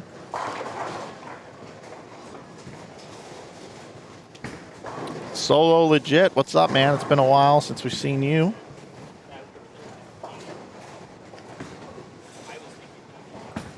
What was the cut to make it today? I know that question was asked a while ago. Minus 35 made it. 195 average for 7 games of qualifying. And now that we're truly through, 10 games so far, it's kind of easy to see what everybody's averaging. I'll bring that back up on the screen. So, Jake Boxty's averaging 233.7. Zach Andreessen's averaging 224.8. Kendrick Siders is averaging 221.1. Boog Kroll's averaging 219.1. You just add a decimal point there and put a 2 in front of those. 218.8 for Rosenberg, 217.6 for Runk, and so on down the line. Right now, 10th place is a 215.6 average through 10 games of qualifying.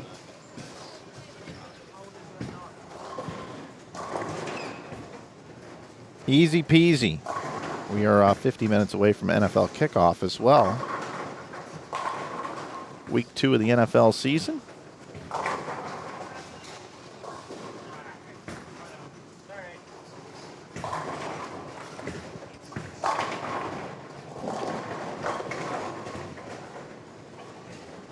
Nick Brown, the mouth of the South, checking in.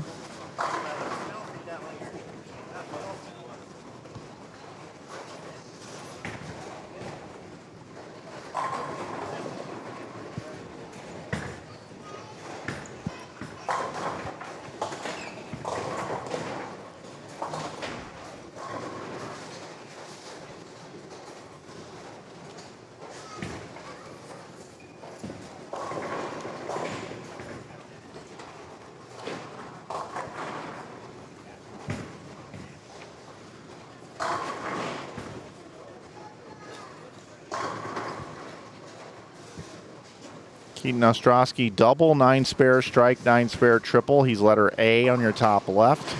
Letter C is Jonathan Shallow. Strike, spare, spare, strike, spare, spare. Finally gets a double. Letter D, Brandon Runk here.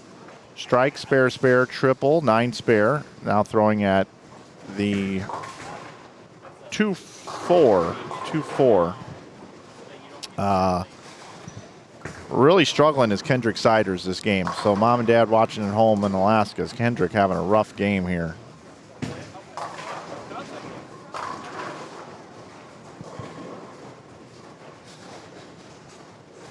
Kevin Magnuson 4-bagger, 8 spare, strike, spare, spare. Letter A up there on the right side of your screen. Letter B is John Cryer Jr. Spare, 5-bagger, spare.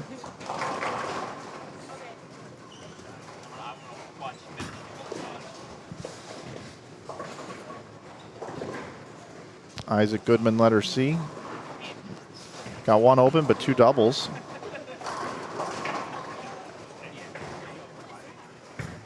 And letter D, we have Alex Pike. He's had a nice start today.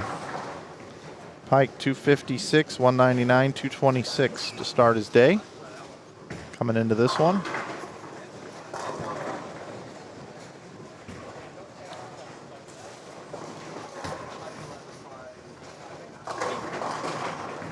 Oh, nice break right there. Take a look down here. We'll take a peek at our other players. We've got Seth Lehman here. Letter C can bowl 266. Aiden Pyatt had 213 left, but the best he can do now is 199. Blaney, letter B, can bowl 222. And letter D is Blake Walsh, can get to 239. So pretty nice pair there. Over on 13 and 14, we got Travis Anderson, letter A, can still get to 246. Dan Healy is letter B, can still get to 180. Ryan Powers, letter C, can still get to 180. And then Devin Richards, letter D, can get to 198.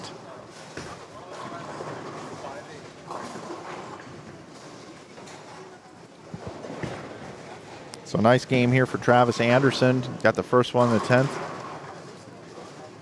Nice clean game here. Getting 240s.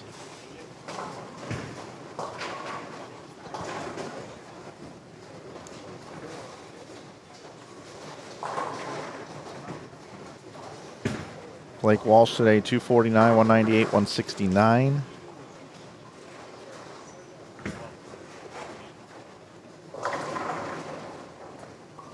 Travis Anderson, 181, 182, 200. So best game of the day so far here for Anderson.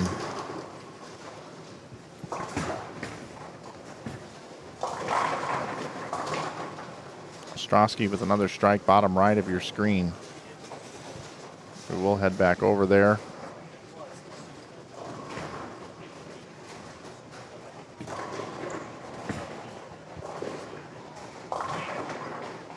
Ostrowski today, 208, 225, 179. This game here, I think, will catapult him inside comfortably inside the top 10. Shallow. Whoa. Ostrowski right now 12th. He is 16 out of the top 10. Again, we're cutting to 10 for the modified Stepladder.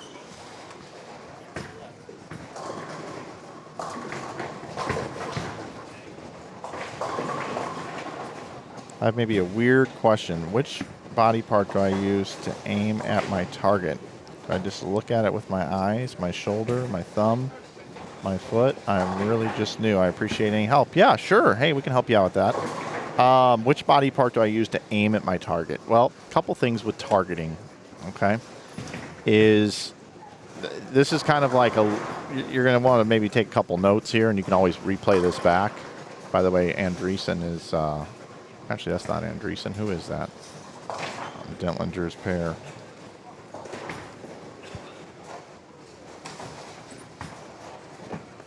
Evan Flask onto a backup ball. So when it comes to targeting, one mistake that a lot of people make when you first start bowling is you stand with your feet on the approach and you draw a line from where you're standing to your target. And that's not the right thing to do, because the target actually needs to be drawn from where you release the ball at the foul line. There's quite a bit of space between where you stand and your approach that you take up to the lane. So when you're targeting, you want to always think of it from a perspective of where you're at the foul line and where that line is that you want to draw to your target from the foul line. Number 2 is, when it comes to targeting, you want to make sure that when you slide in the same spot every time. So some people can drift and can be inconsistent with where their feet are at the foul line from shot to shot, and that can make a really big difference. So that's important. Now, when it comes to your target, your eyes are what you're going to use to hit your target, right? But some people are right eye dominant, some people are left eye dominant, and most bowlers will tell you that if they're looking at 10, they're hitting 12. Meaning if they're looking at the second arrow, they're hitting 2 boards left of the second arrow. Some bowlers actually hit right of what they're looking, but that's more unique. So what I would do is I would get a friend and I would say, all right, I'm looking at 10. And when you throw the ball, your friend can say, well, you hit 12. You go, okay, well, let me look at 15. And if you hit 17, well, then you know that you got to look 2 boards farther to the right than what you actually want to hit, because that's how you are. That's how your eyes are. And then as far as hitting your target, tips to hit your target is your follow through should go towards your target. So when you release the ball, when your arm keeps going forward, that's called the follow through, you want to go towards your target. And if you go towards your target, just like a putt, if you putt a ball, you want your putter going towards your target, right? You don't stop the putter mid-swing after it makes contact with the ball, right? So you don't want your arm to stop after you let go of the ball. You want to follow through to your target. So there's some tips on targeting. Yeah, you can use your phone as your friend as well. I'm kind of dating myself. You get a buddy to tell you where you hit instead of using technology. So imagine that. The guy that's live streaming a bowling tournament on the internet is telling you to get a friend instead of use a piece of technology. Whoops.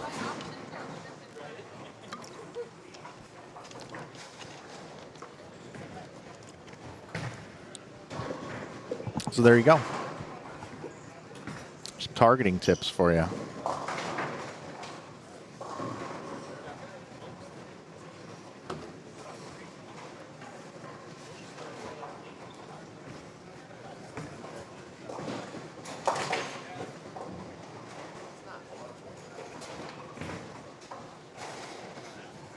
So hopefully that helps.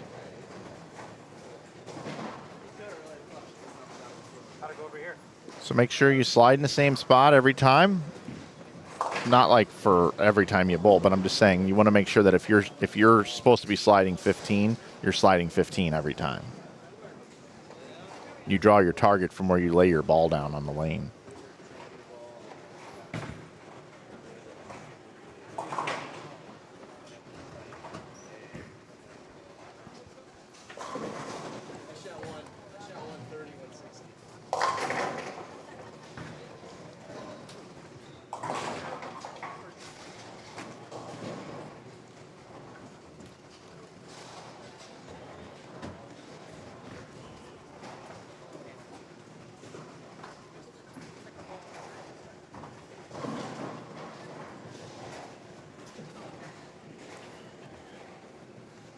John Cryer Jr.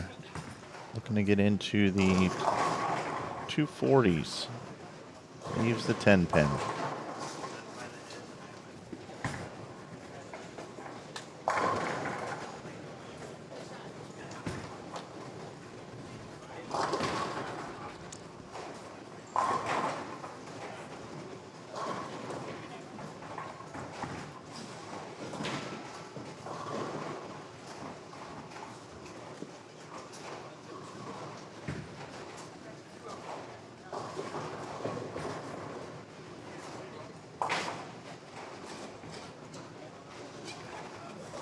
What a great shot. What a great shot. Leaves the 10 pin. Still going to be in the 230s.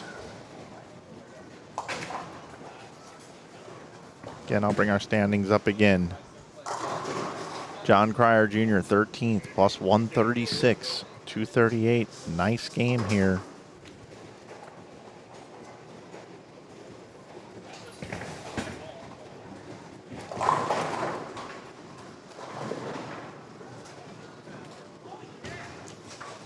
Saw Ostrowski bowled 247, so he was in 12th, moving up. Cryer Jr., 237. Letter A up there was Kevin Magnuson, who was 15th at plus 120. With 2 to go, these are the types of games that you need. Mike, I called that many places? Did you? People are bowling good, man.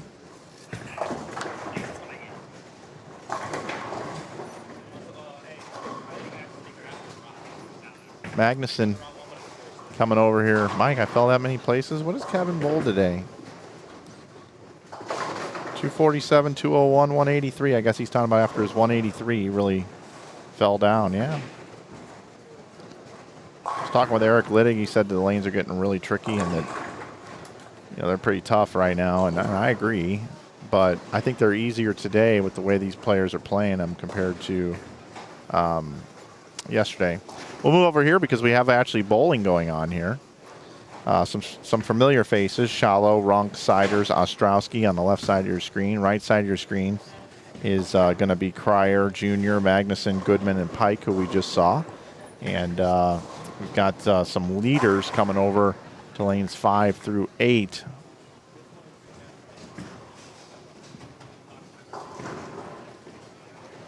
So we've got Andreessen,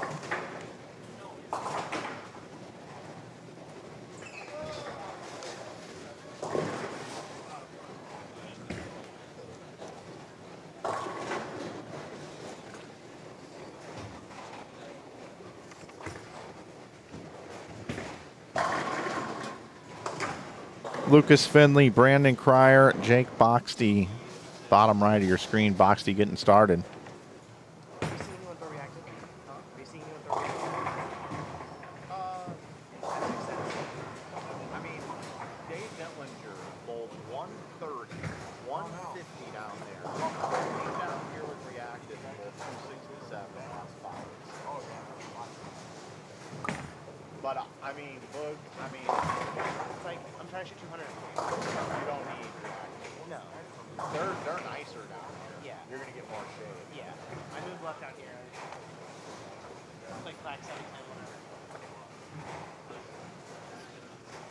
Bud Kroll just came over and asked me if I saw anybody using reactive down here at all.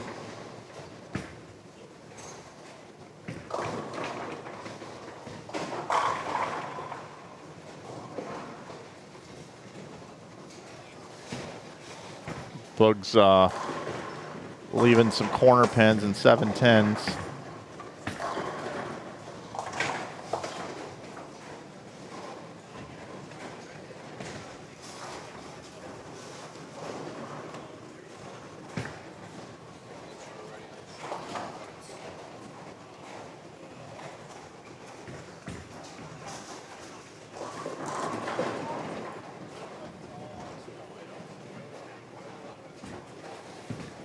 So we are officially in Game 5.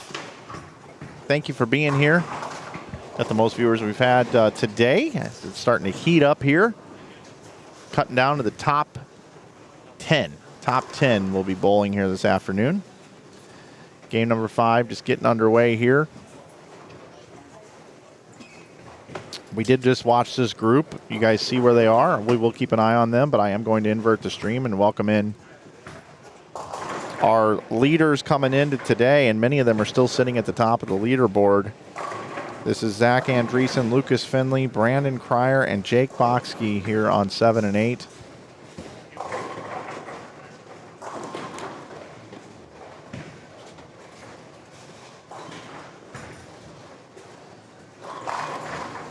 We'll have Bud Kroll in the last game here, but this game here, he catches lanes 9 and 10. You'll be able to see him off to the right-hand side of your screen. I'll keep you updated on that as well.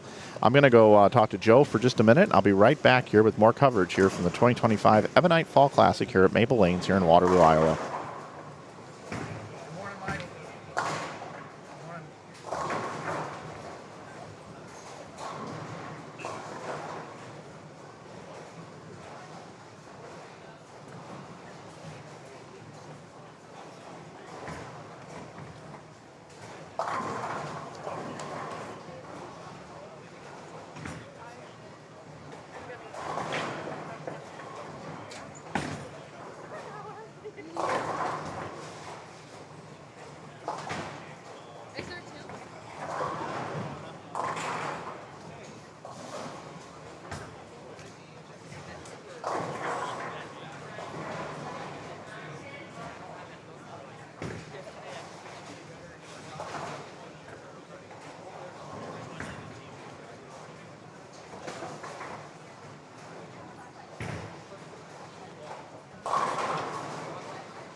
Okay. We have determined our finals pairs. So our finals pairs. I'm gonna use this sheet of paper right. Oh, actually, I can't use that one because they're collating everything around here nowadays, saving trees, which is a good thing. All right, I'm gonna write it on the back of this. So our 7 through 10 and 8 and 9 matchups are going to take place on 5 and 6, 7 and 8. When we determine the 5th seed for the stepladder, that's going to be conducted on lanes 3 and 4. And then 5 versus 4 is going to be on lanes 15 and 16. Winner versus 3 is going to be on lanes 13 and 14. Winner versus 2 is going to be on lanes 11 and 12. And then this year, championship pair is going to be on lanes 7 and 8 this year. 7 and 8 going to be the championship this year. So that's going to be our final pairs. Got it all worked out, figured out.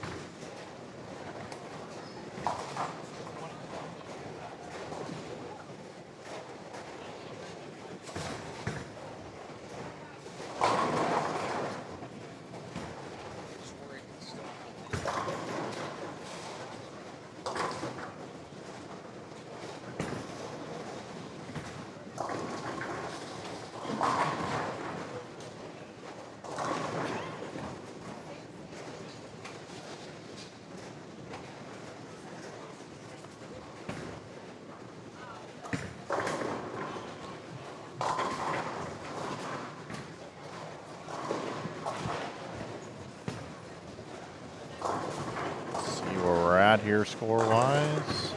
Scores are in after 4. Whoops. Here's how they shake out after 4 games.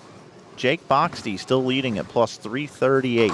Can he stay in the lead and be the #1 seed today? We will see if Zach Andreessen can run him down. Boxty today is bowled games of 191, 236, 233, and 201. Andreessen is bowled 246, 202, 247, and 235. Kyle Rosenberg is up to 3rd now after bowling 248 the last game. David Kroll, Boog, is now 4th. Just bowled 200 the last game. He's a plus 191. Brandon Runk 5th at plus 190 and a tie with Kendrick Siders. Siders has had 179. Keaton Ostrowski's 247 moves him up inside of the top 10 now in 7th at plus 187. Lucas Finley is now 8th at plus 184.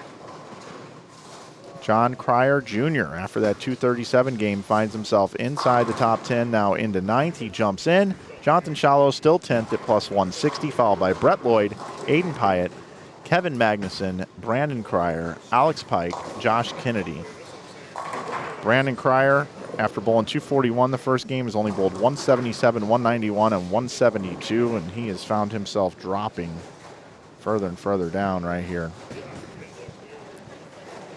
Cryer, though, is letter B here and has gone strike, spare, spare, double on lane 7 and 8. Nice shot there from Jasmine Snell. She is letter B, spare, spare, spare. Now a strike up on the board. Letter C and D on that pair. Nathan Thieser and Brody Green, both with the front 4. Bug Kroll over here on lanes 9 and 10 has gone 2-4-10. He's gone strike, split, spare, split. I don't know if he's gone light both times on lane 10 or not, but that would be my guess.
Well, since I stepped away, I ordered a little food from the Kingpin Grill here.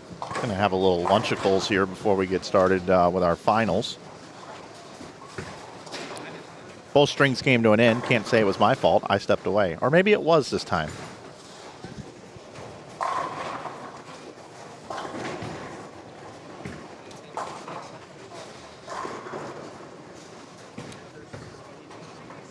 So Lucas Finley needs a game here. 999 spare triple.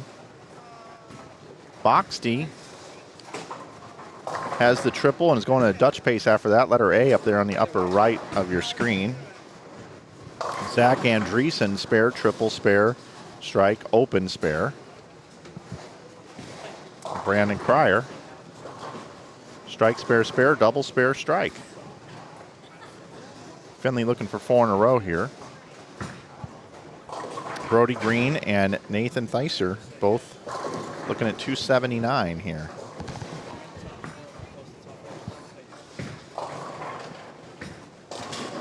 Lucas can't quite roll the 3-pin. You're not at all, Vladimir. No problem at all.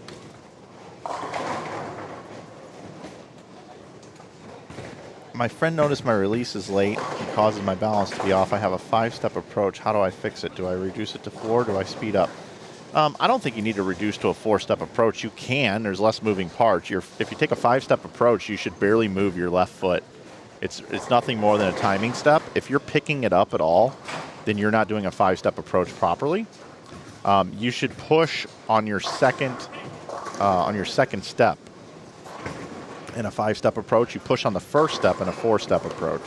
So it's just all up to your preference. As far as balance being off and 5-step approach, you should and 4-step approach and your release being late.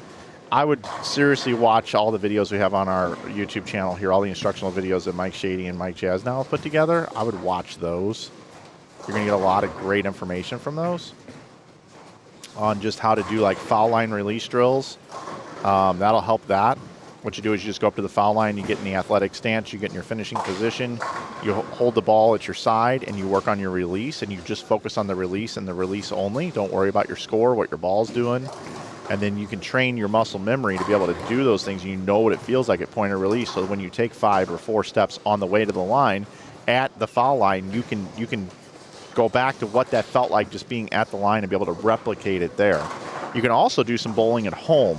If you have couch pillows or something like that, you could release your ball into your couch pillows. There are ways to work on your release at home. And you can also just grab a football and you can work on your rotation by just rotating a football in your hand, throwing it to yourself, feeling it come off your fingers. So anyway, there's some more tips for you there, Vladimir. Valdemar, sorry. Let's go ahead and take a look at these guys over here.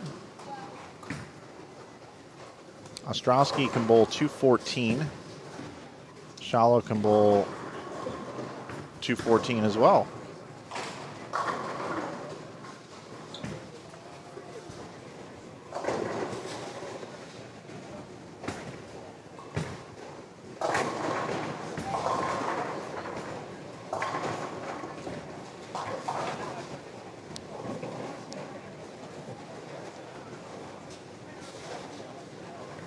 Brandon Runk is letter D, can bowl 277.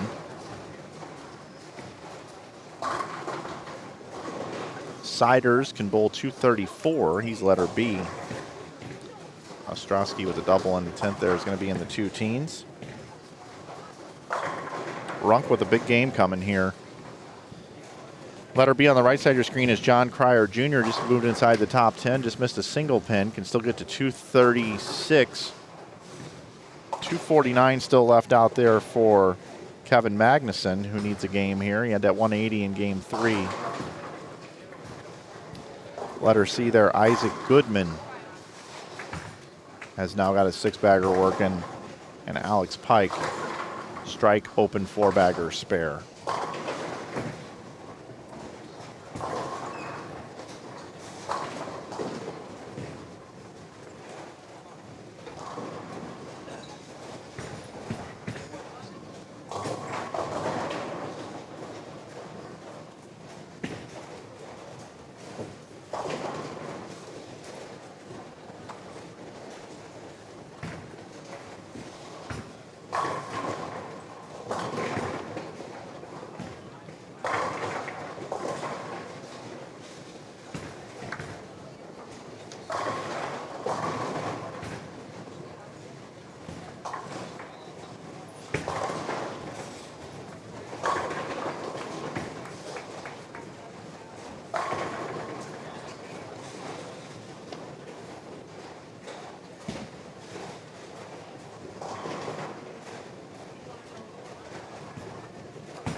Well, the one thing that we're seeing here through after 3 games and now into game 5 is scores are much higher with this group, the best of the best this weekend, later in the block than we saw through any of the qualifying squads whatsoever.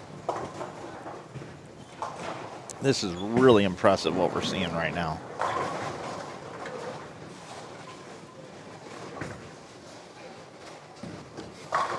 Runk with 277.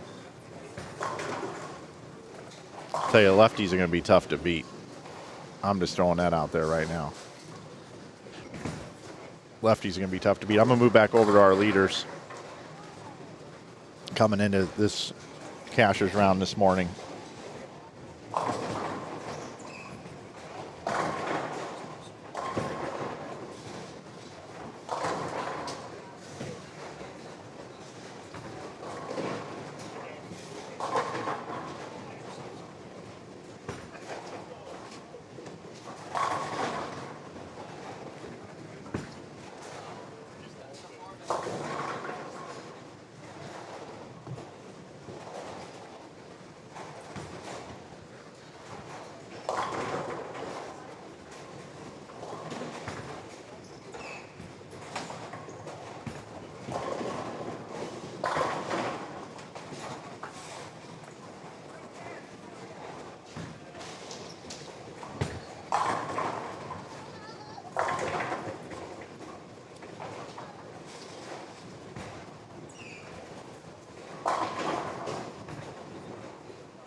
Love this. Love it.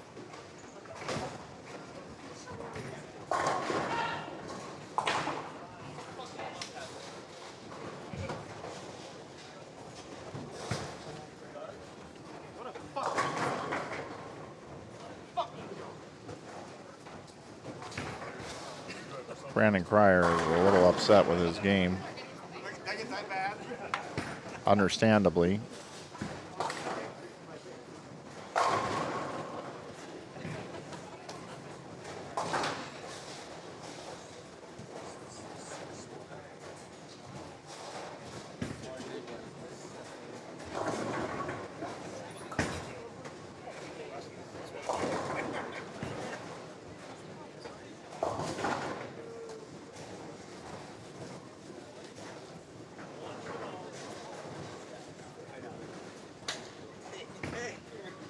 Chops the baby split to end the game.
Just following.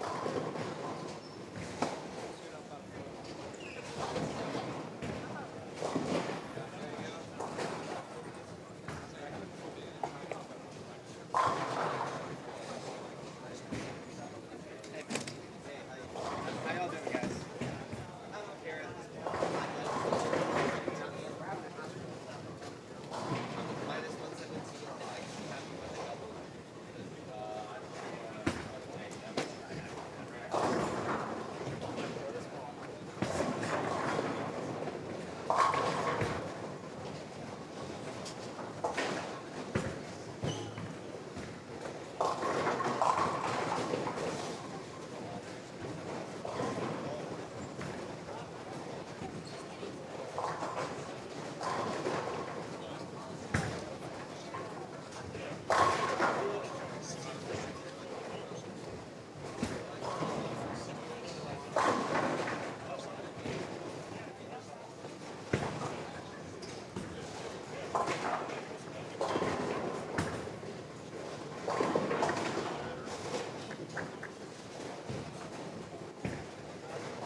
All right, everybody, here we go. Game 6 coming up.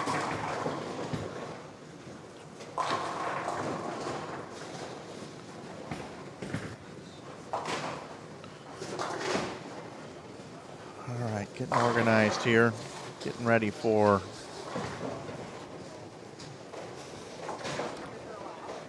our cut. All right, here we go. In game number 6, down on lanes 11 and 12, 13 and 14.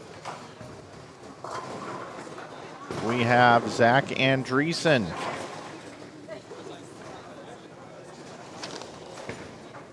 And Lucas Finley and Brandon Cryer and Jake Boxty. And Brandon Cryer is on fry out alert. Just to the right, we got Josh Kennedy, Bud Kroll, Dwayne Kiltz, and Kyle Rosenberg. And then bottom right of your screen,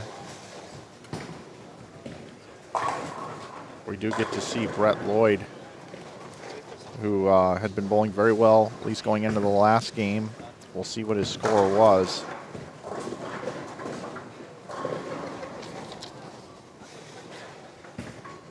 Brett Lloyd bowling with Calvin Akers, Jason Miner, and Wyatt Honecker. And then next door there, on the bottom left of that picture-in-picture there, on the bottom right of your screen, we've got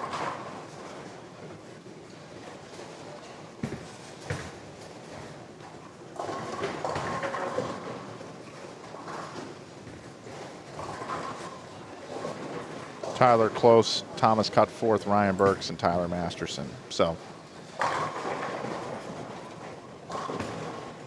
that's what we have.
have your kind of double.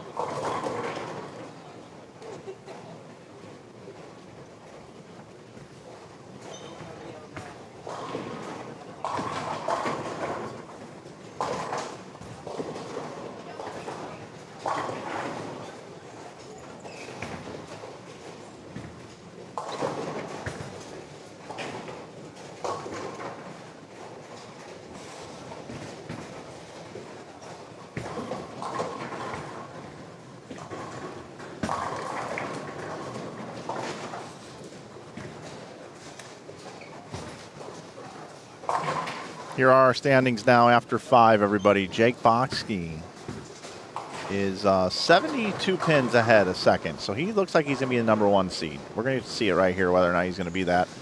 Zach Andreessen is second at 285. Brandon Runk now moves all the way up to third after bowling 270. Is at plus 267. Lucas Finley at 241. Remember, the top 4 all are into the step ladder, so they're going to have a break. 5th through 10th are all going to bowl in a modified bracket to see who's going to be the 5th seed. Kendrick Siders is 5th right now at 223. He's 18 pins back of 4th. 6th is Kyle Rosenberg at 212. 7th is John Cryer Jr. at plus 207. Then we got Keaton Ostrowski at plus 201 in 8th. Kevin Magnuson in 9th at plus 191. Aiden Pye at 10th at plus 174. And look how close it is. Shallow just 1 pin back at 173. Boog Kroll at 169. You got Alex Pike at 137. Isaac Goodman at 136. Brett Lloyd at 122. Brandon Cryer at 120. That's available at the pinned link at the top of the chat.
Thank you.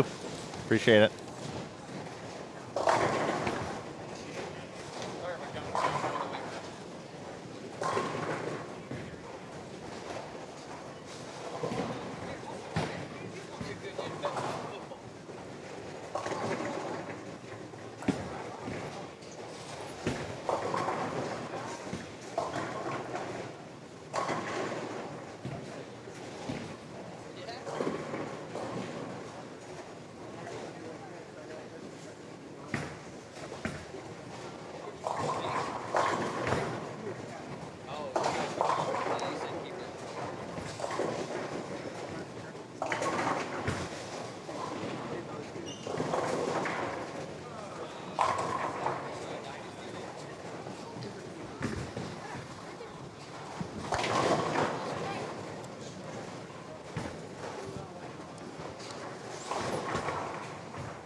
brother? How are you? Good.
If you're just tuning in, we're in the final game of the Cashers round. We're cutting to the top 10. Standings are available and posted at the top of the chat room. Looking to see if Boxy can hang on here. He's letter A on lanes 11 and 12. If he can be the top seed, he led the tournament after qualifying by over 120 pins. He's had a decent day here today. It's bold games of 191, 236, 233, 201, and 219. Andreessen, Runk, Fenley inside your top four right now. And they will get buys to the stepladder. 5th through 10th. We'll go into that modified bracket to see who will be determined to be the 5th seed and who can take down this year's event. A lot of folks vying to make it inside the top 10 as well.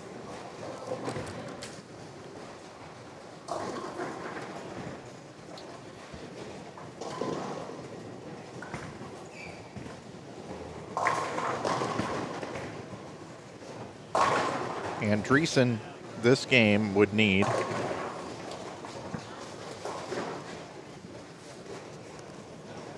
to beat Boxty by 73 pins.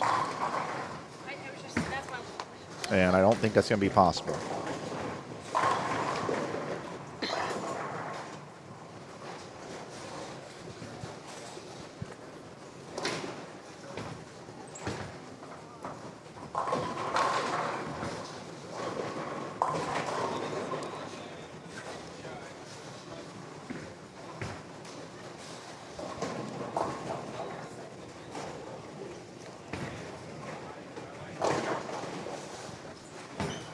Bud Kroll has the front 5 here. Bud Kroll currently is in 12th at plus 169. He's outside of the number right now, making a charge here. Bud Kroll.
All right, everybody, let's start painting a picture here.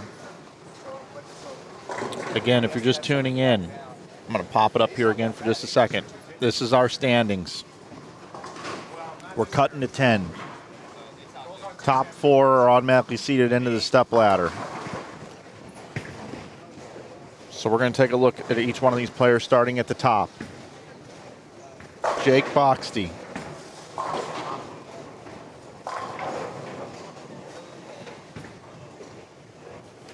Letter A, top left of your screen. He has a 72-pin lead over Zach Andreessen. Andreessen is letter C. Best he can bowl is 239. Boxty's going to be your number 1 seed.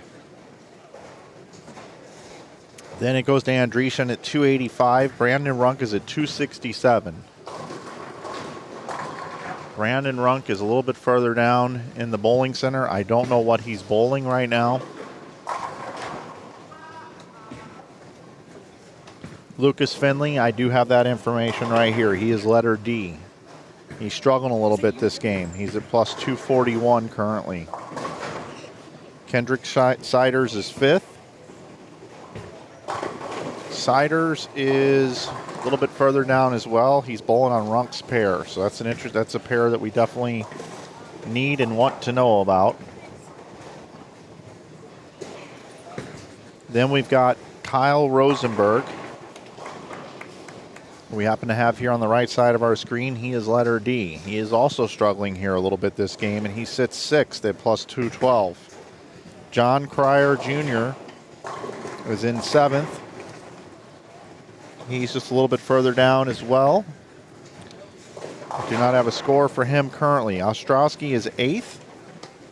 And Ostrowski today has bowled games of 208, 225, 179, 247, and 214. He is in 8th. Further down, Kevin Magnuson. Magnuson is on the Cryer pair. Magnuson today has bowled 247, 201, 183, 225, 246. So he's been coming on the last couple games.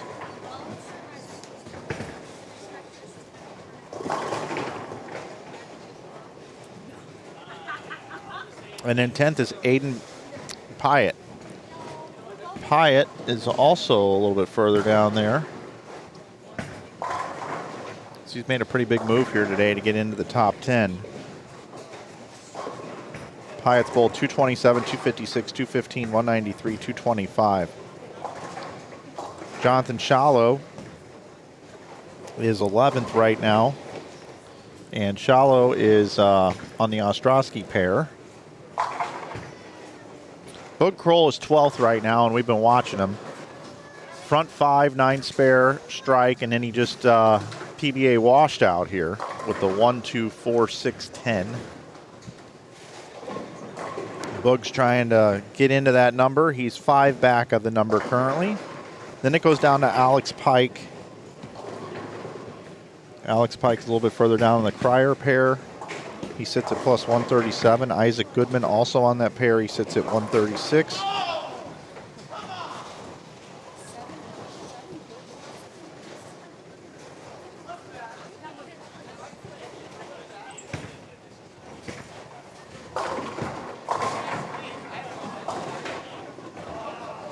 What did we just have made in the bottom right of our screen?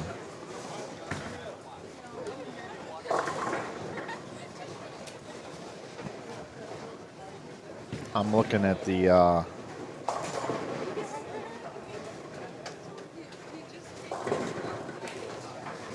did he just strike?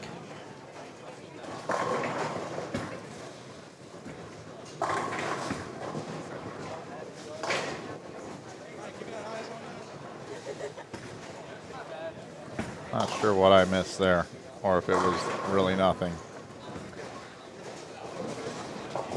There's no splits picked up over there. All right, I'm gonna let that be.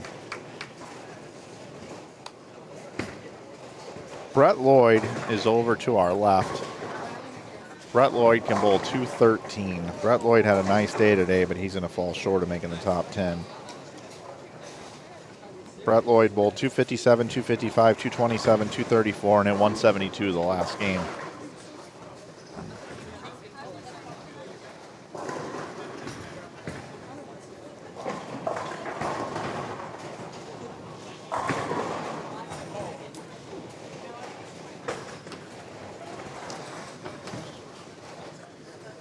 Cryer can only bowl 173. Rough end of the day here for Cryer. Finley, the best he can bowl here is 176.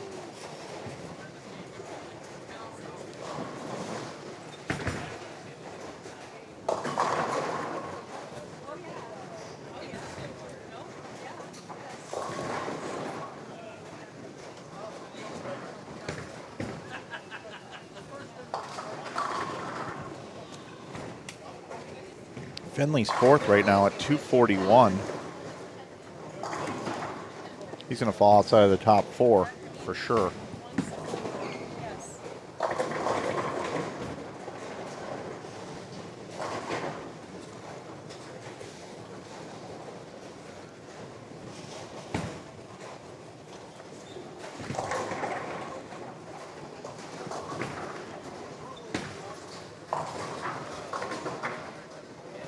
Bug splits here in the ninth, and that's not good for Bug. He's 5 back. He can still bowl 230. I think 230 would be safe. I think that would put him in. But I haven't seen what Ostrowski's bowling, Magnuson, some of these other scores, and I know that Eric Littig's going to get me those scores. He always does.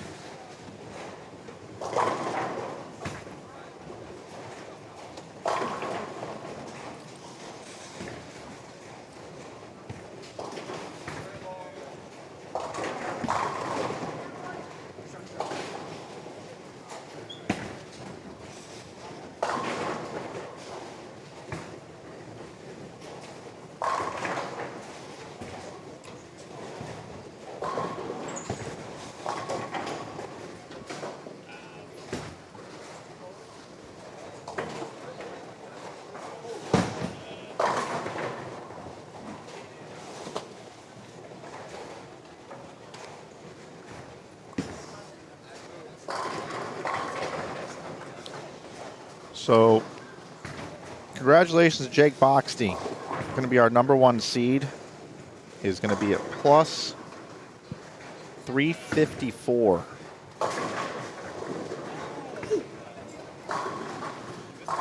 Van Driesen bowls 197. That's going to bring him to plus 282.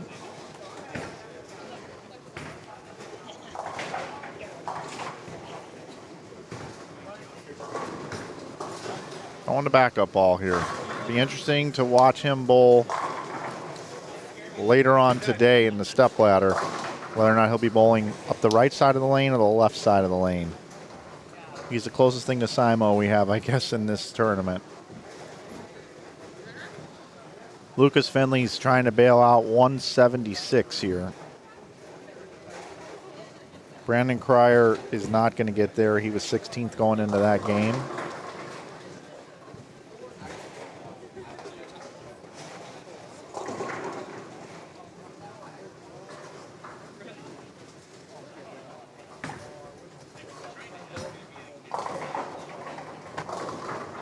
Trying to stay inside the top 10 is Finley.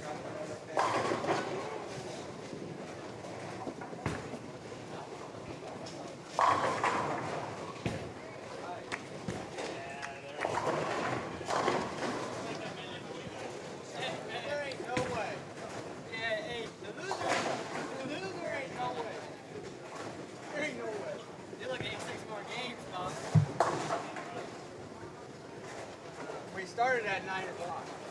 I still sleep. I never woke up. Hey, I bet you didn't get a high hit fight either, huh? I did it.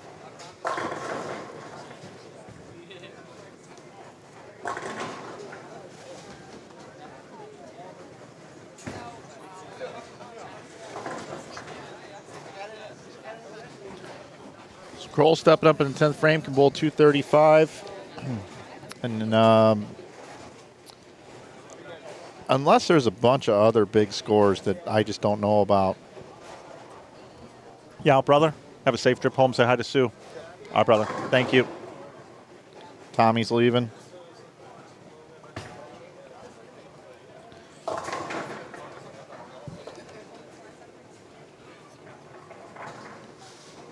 Book 4 pins.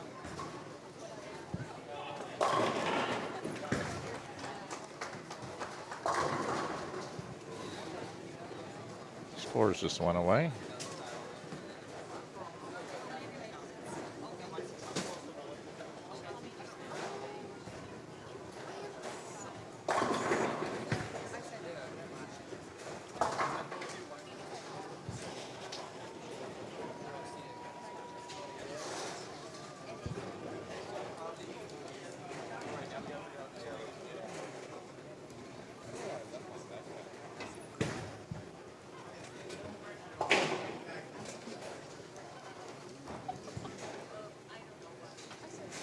Kyle Rosenberg was 6th.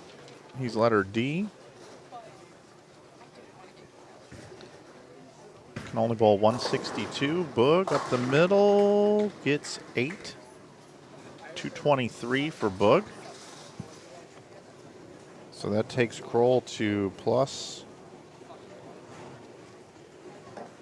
192. 192 for Boog.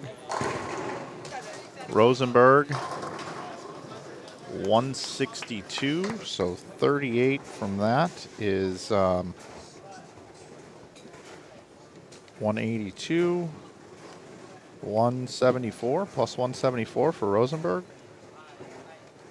Is that right? 174, so Boog goes around him.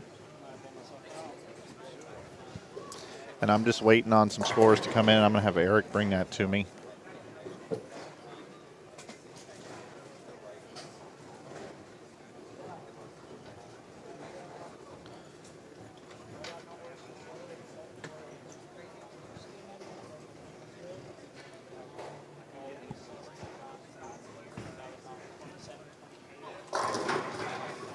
At 172 for Finley.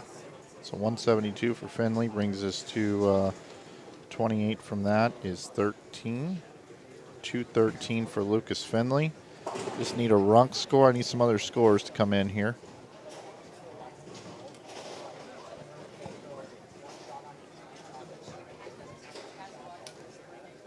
See if Eric gets me a score. What's up, Bug? What you got the number at?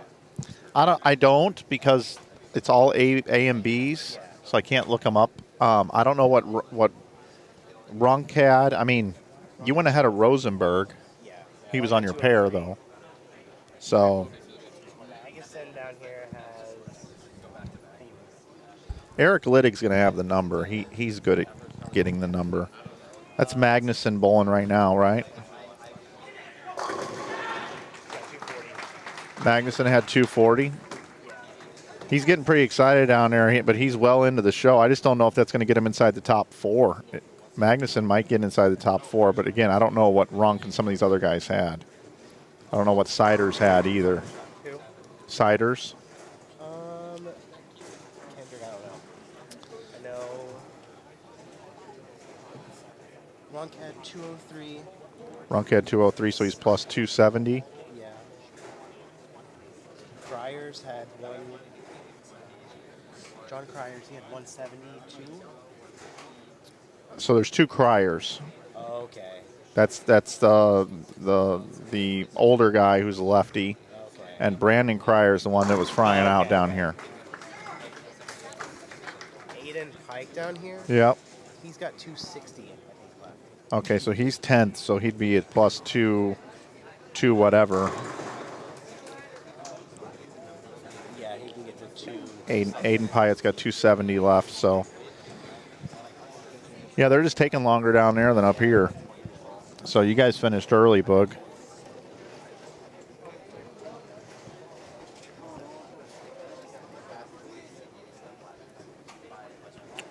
So, folks, what I'm going to do for the ease of our stream here this afternoon is they really like it when it takes a breather before we go into the next round. And I'd really like to have 15 to 20 minutes to let the YouTube catch up with everything. Looks like Cryer just 7-pin down there, and he's holding his head. So I don't know if he's going to get in or not. But I will recap everything for you for the sake of making sure that everything is smooth this afternoon for our most important stream that's coming up. So you can head over to that stream, and I'll get it rolling here. It was scheduled for 12:30. Obviously, it's going to be closer to 1. But I'm going to sign off for now and come back with our new stream. I certainly thank you guys for tuning in today to continuing coverage of the 2025 Ebonite Fall Classic. And I'll be starting that stream up here probably in about 15 or 20 minutes for our modified stepladder with the top 10 making it in. Congratulations to Jake Boxty, who's going to be our #1 seed today at plus 354. He's been the class of the tournament. He'll have one game that he'll need to bowl to see if he's going to win this year's event.